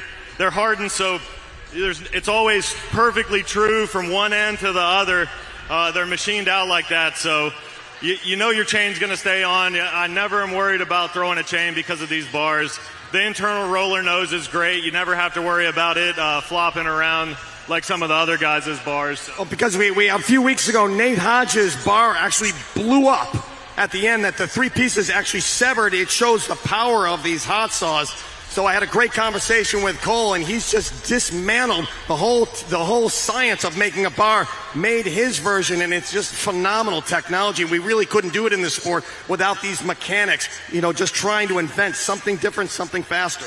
Yeah, everything's getting better, everything's getting faster and more precise, and that's exactly what this bar is. So I'm happy to have one, I know that.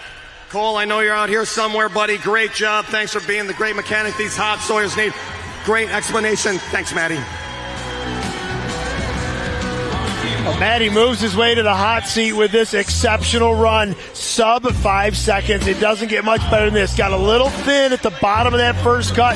Still plenty of material to work with. Look at all the real estate he had left before that line. What a great run. We've been talking about it, Tommy, how Matty Slingerland has been so close so many times, and there's usually just 1 or 2 things, like a small glitch that holds him up, and too often it's been the hot saw. Not anymore. Matt Slinger, that's beyond clutch. That's just almost to the miracle status right there, going sub 5 in a tough position like that. Now let's take a look at the overall points. Matt Slingerland came from 48 points, made that cut. This is triple points. 6 times 3 is 18. That pushed him up to 66. He's ahead of Matt Cogar right now, as he stands it right now. But we still have 2 cuts left to go. And of course, it can all change. But what great job of putting himself in the conversation. Coming to us from North Fork, California, looking for his first national title. One more big round of applause for Nate Hodges. So here we go with Nate Hodges. Much the same, similar story to Matt Slingerland. Been so close, been on that podium so many times, the medal stand, but not able to break through with a win. It's going to be a tall order today. But he starts with more points than Matt Slingerland did. Starts with 7 more points, as a matter of fact, than Matt Slingerland did. Warm up your saw.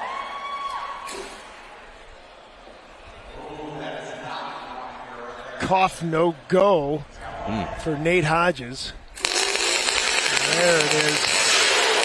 Nate Hodges running one of the largest displacement hot saws out here. He's in the mid 400 cc range. It makes it a heavier saw. It makes it harder to control. And talking with Nate the other day, he says, it's just like a dirt bike. Sometimes bigger isn't better. 30 seconds.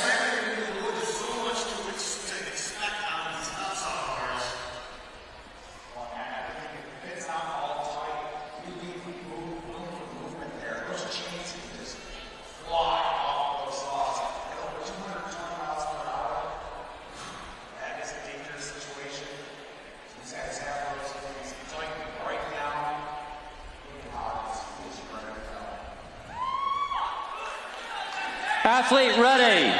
Stand to your timber. 3, 2, 1, go! Hodges, like Slingerland, has to go, and he is. Oh, big, thick disc. Yeesh. Wow. Throws the chain. Holy cow, that was all sorts of chaos. I'm a little concerned that he bumped the bottom of that log.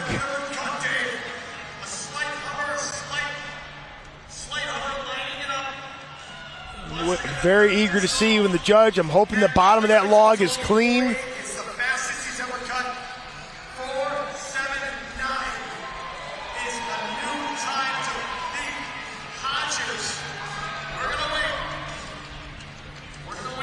Okay, looks like lots of positive affirmational head nods from our judging staff. I can't wait to see this one in replay. Rich Hallett ready to deliver the news. Your cut was good. All right. Wow. This is unbelievable. Absolutely unreal. Just absolutely ridiculous times being laid out. I mean, going all the way back to Jason Lentz. Jason Lentz threw out an exceptional time. Oh, he did. Matty Slingerland Don't just go anywhere. had to Just have him. a seat, buddy. Oh, we were just talking to Matt Slingerland. He said that's the fastest time I've ever laid down in the hot saw. 4.79. Has that happened to you before? Dave, I've had a lot of close ones, man, but that's the first time it actually all came together. That motor right there, I put a lot of heart and soul into that. I was here in Milwaukee 5 years ago, and on the drive home, 3-day drive home to California, I thought, what can I do to get a faster saw? And I've been working on that thing ever since. Big shout out to Dennis Cahoon. He's got my back on the saws. You know, he's the mastermind behind this stuff. Greg Brewer does a great chain. I mean, there's so much heart and soul goes into that motor right there. There's parts and pieces from all over the country there, Dave. So it's nice to see that all come together and make a good cut here. And a great recovery. I was there 3 weeks ago when your bar blew up. Then you got into the finals, nevertheless into the finals the next day, and your saw stalled into the wood. Tell us what you had to do to correct that coming to Milwaukee. Yeah, Dave, I'm in a bit of a tricky situation. I live in the mountains of California, about 4,000 foot altitude. And anybody who knows a little bit about gasoline engines, the higher you go in altitude, there's real fine tuning with the fuel mixture and stuff. So is what happened, Dave. I was out there in New York a couple weeks ago, like you said, or a month ago or so, at Cherry Valley, and the motor leaned out on me. It was kind of like my mistake. I should have known better, but I learned from it. I gave her more fuel, and it seems to be working. She's got a lot of power. I mean, it just broke that chain in half right there. That just goes to show you don't see too many chains just breaking. Just the sheer power. Nothing even went wrong. There's just that much horsepower there. So it actually broke the chain, then the broken chain split the bar down the middle, correct? Well, I'm actually talking about right now it broke the chain, but did. Yeah, but she's a monster. It's like drag racing. You know what I mean? You're pushing everything to the limit here with these hot saws, and chains break, bars break, and hearts break. Congratulations. Enjoy the moment. I made the mistake of saying, give them an applause one more time. You may have another applause coming. You're sitting in line to win your first national title. One more competitor remaining. Enjoy the moment. Nate Hodges taking the lead on the hot seat. Well, here's that run from Nate Hodges as he's up into the wood. Hovers a little bit, slams it through. There is no replacement for displacement, says Nate Hodges, down through the bottom here on this last cut. And as he said, much like a top fuel dragster, you can blow up as you cross the finish line. That's fine. Watch that chain just eject off the end of that bar as he comes out through the bottom of the log.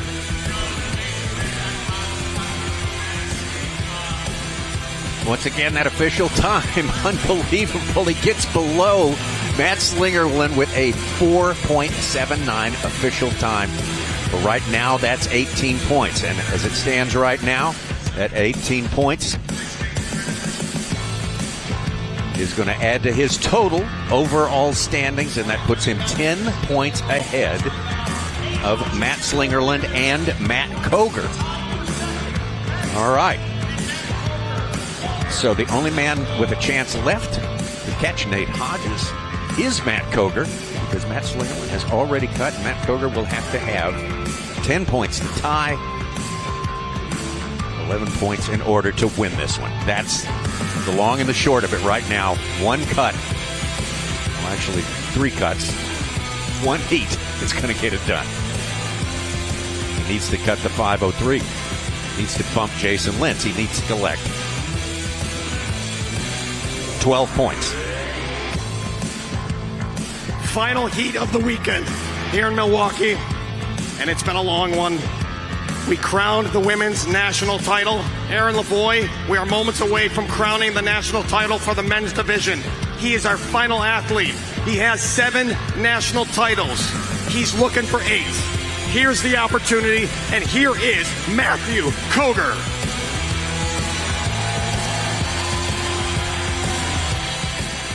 Well, Matt Koger's going to have a sensational cut.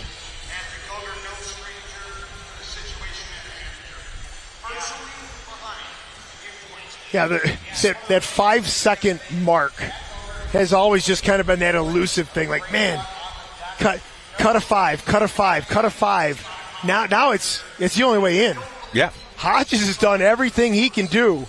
I mean, he threw the gauntlet down. He is sitting in the hot seat watching. Warm up your saw. I don't know who I'd rather be in this moment.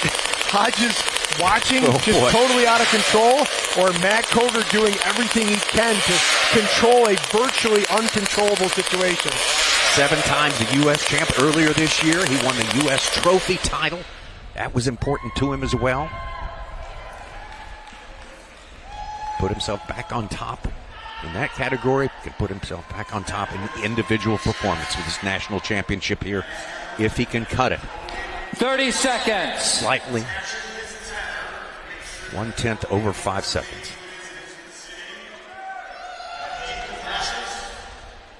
Or, and I'm just throwing this out there, throw it on like a 4.75. Oh, yeah. I mean, based on everything we've had so far today, why not? That's the natural progression. Let's just order one up.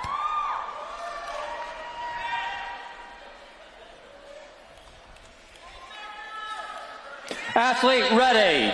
Stand to your timber. 3, 2, 1, go! Up and into the wood, pretty quick through the wood. Time's elapsing quickly. Oh. He is in the low 5s, mid 5s. I don't think he's got it. Tough to know by Matt Koger's facial expression. Was that enough? He had a lead. He had a decent lead going into him with a triple point. It just didn't seem as fast through the wood as it needed to be.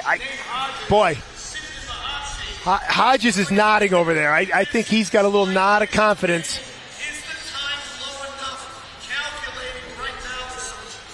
5:24 was the unofficial time, which would not be enough. Got to wait for the official. The cut was good. Yeah, 5.24, that's not going to cut it by anything we've seen. Mid 5 seconds. All right, officially, Matt Koger's time, 5.24 seconds, meaning your new national champion, Nate Hodges!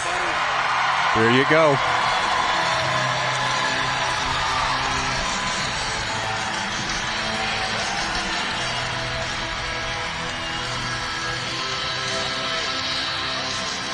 It is believable, buddy.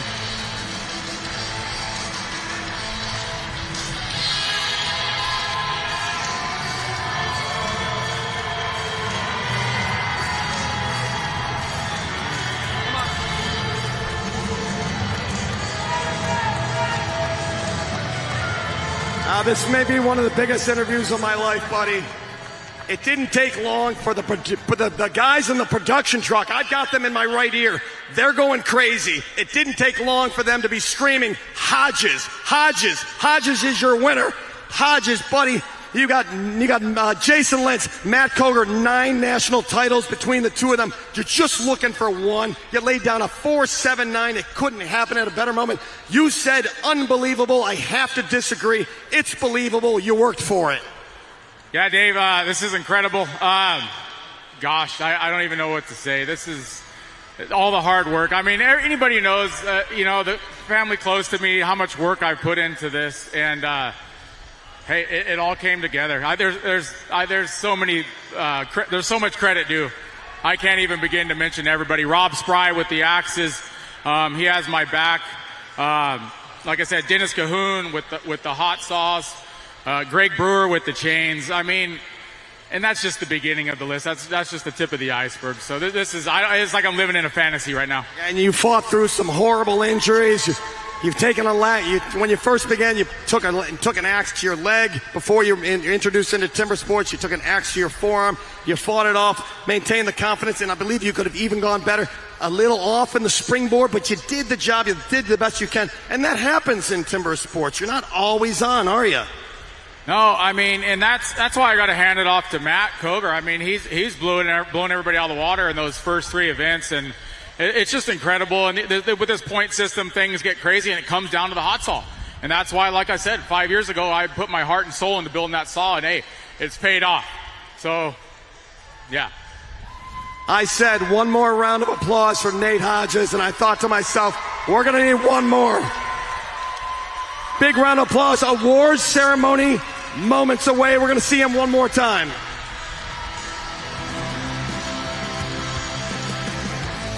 What an incredible story. I mean, the ending of this one here. Matt Slingerland lays down a miraculous 4.81.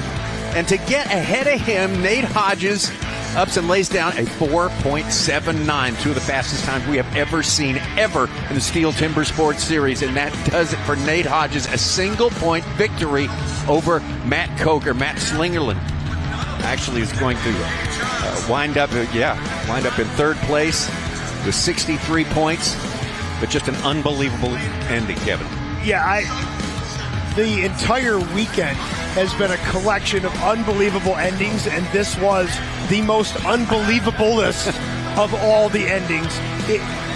Those times are just absolutely stunning, and for these guys to just consistently post those times, keep knocking each other down, it's just where this hot saw has gone in this discipline, that these motors are staying together, the power they are turning, and that these athletes are managing it so well. Just hats off to this entire field. Nate Hodges with a silver medal in 2019 and 2022. Both of those years, he was the bridesmaid. Last year in 2023, he won the bronze medal. So close, so many times. And finally punching through this time around. It's incredible. This entrepreneur from Northern California has become a home builder. Builds homes from the ground up, and then started his own franchise of axe throwing facilities there. Yosemite Axe Throwing has been very, very successful in that part of the country. So let's take it down to Dave Jewett, and we will have the medal ceremony. All right, ladies and gentlemen, we've been fighting for 2 days, semifinal round into the final round, and we finally determined our top 3. Thanks to STIHL, thanks to Ace Hardware, John Deere, Duluth Trading for making all this happen, and thank you to our athletes. As soon as I get the word, we're going to bring them out. We got our 3rd place athlete is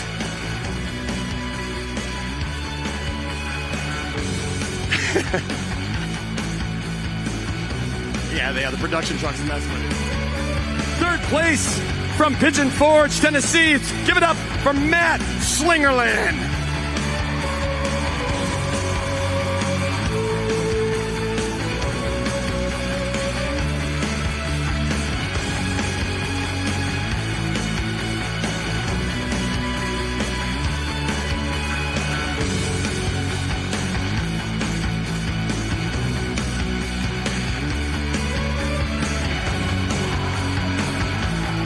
Silver medalist. Let's hear it for Matt Koger!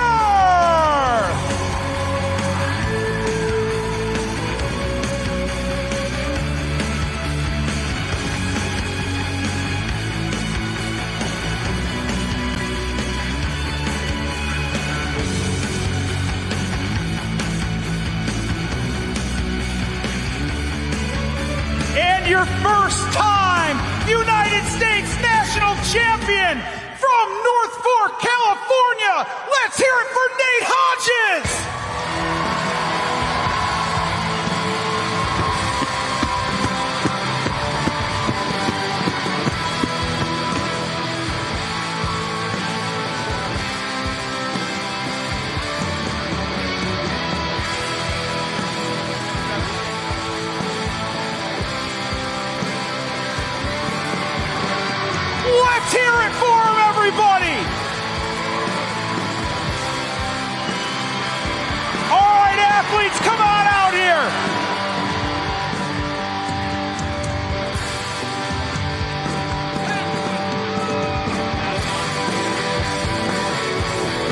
All right, let's bring out the rest of the field.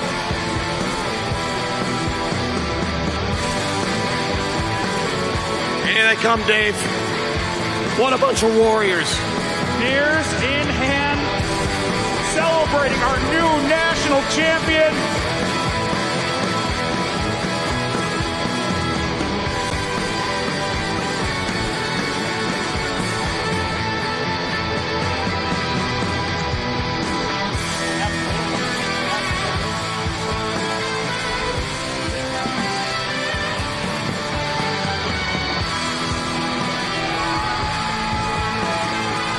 All right, German fest. As they say in Germany, Prost!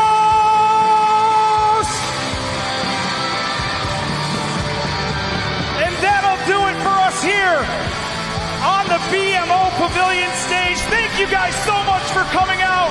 Prost! And have a safe drive home. Congratulations, Nate Hodges!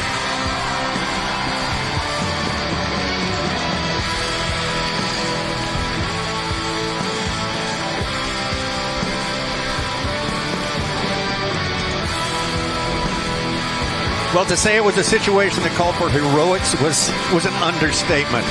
Matt Koger had won all but one of the 5 previous disciplines. It had to have something unbelievable come down in the hot saw, and we saw Matt Slingerland get up there and do something unbelievable, a sub-5 cut.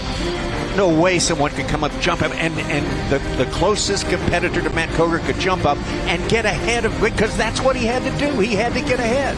Yeah, we started subbing our sub-5 cuts. Just an unbelievable finish. And as you mentioned, Tommy, this was a call for heroic action, and we had a stage full of heroes. What an amazing depth we now have in this country with these athletes. Just super impressed across the board, and to see a new national champion just adds that cherry on top of the entire thing.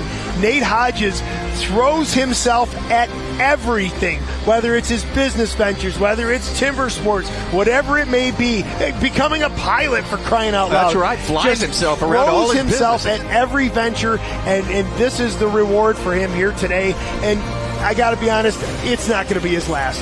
This is his first national championship, far from his last. He came to this one somewhat late in life. He said, I'm going to overachieve at this. He'd been around the sport, but not heavily invested in it. He went all in, and a few short years later, here he stands atop that podium stand right there. It's a new boss. Meet him right there. And as you say, he's not going to be the last time. He's going to be the old boss again who comes back and wins it again. Nate Hodges of North Fork, California. Unbelievable job here. Heroics at the end to take down the 7-time champ Matt Koger. That in itself an incredible job. Thanks for being with us here in Milwaukee for the 2024 STIHL Timbersports U.S. Men's Championship.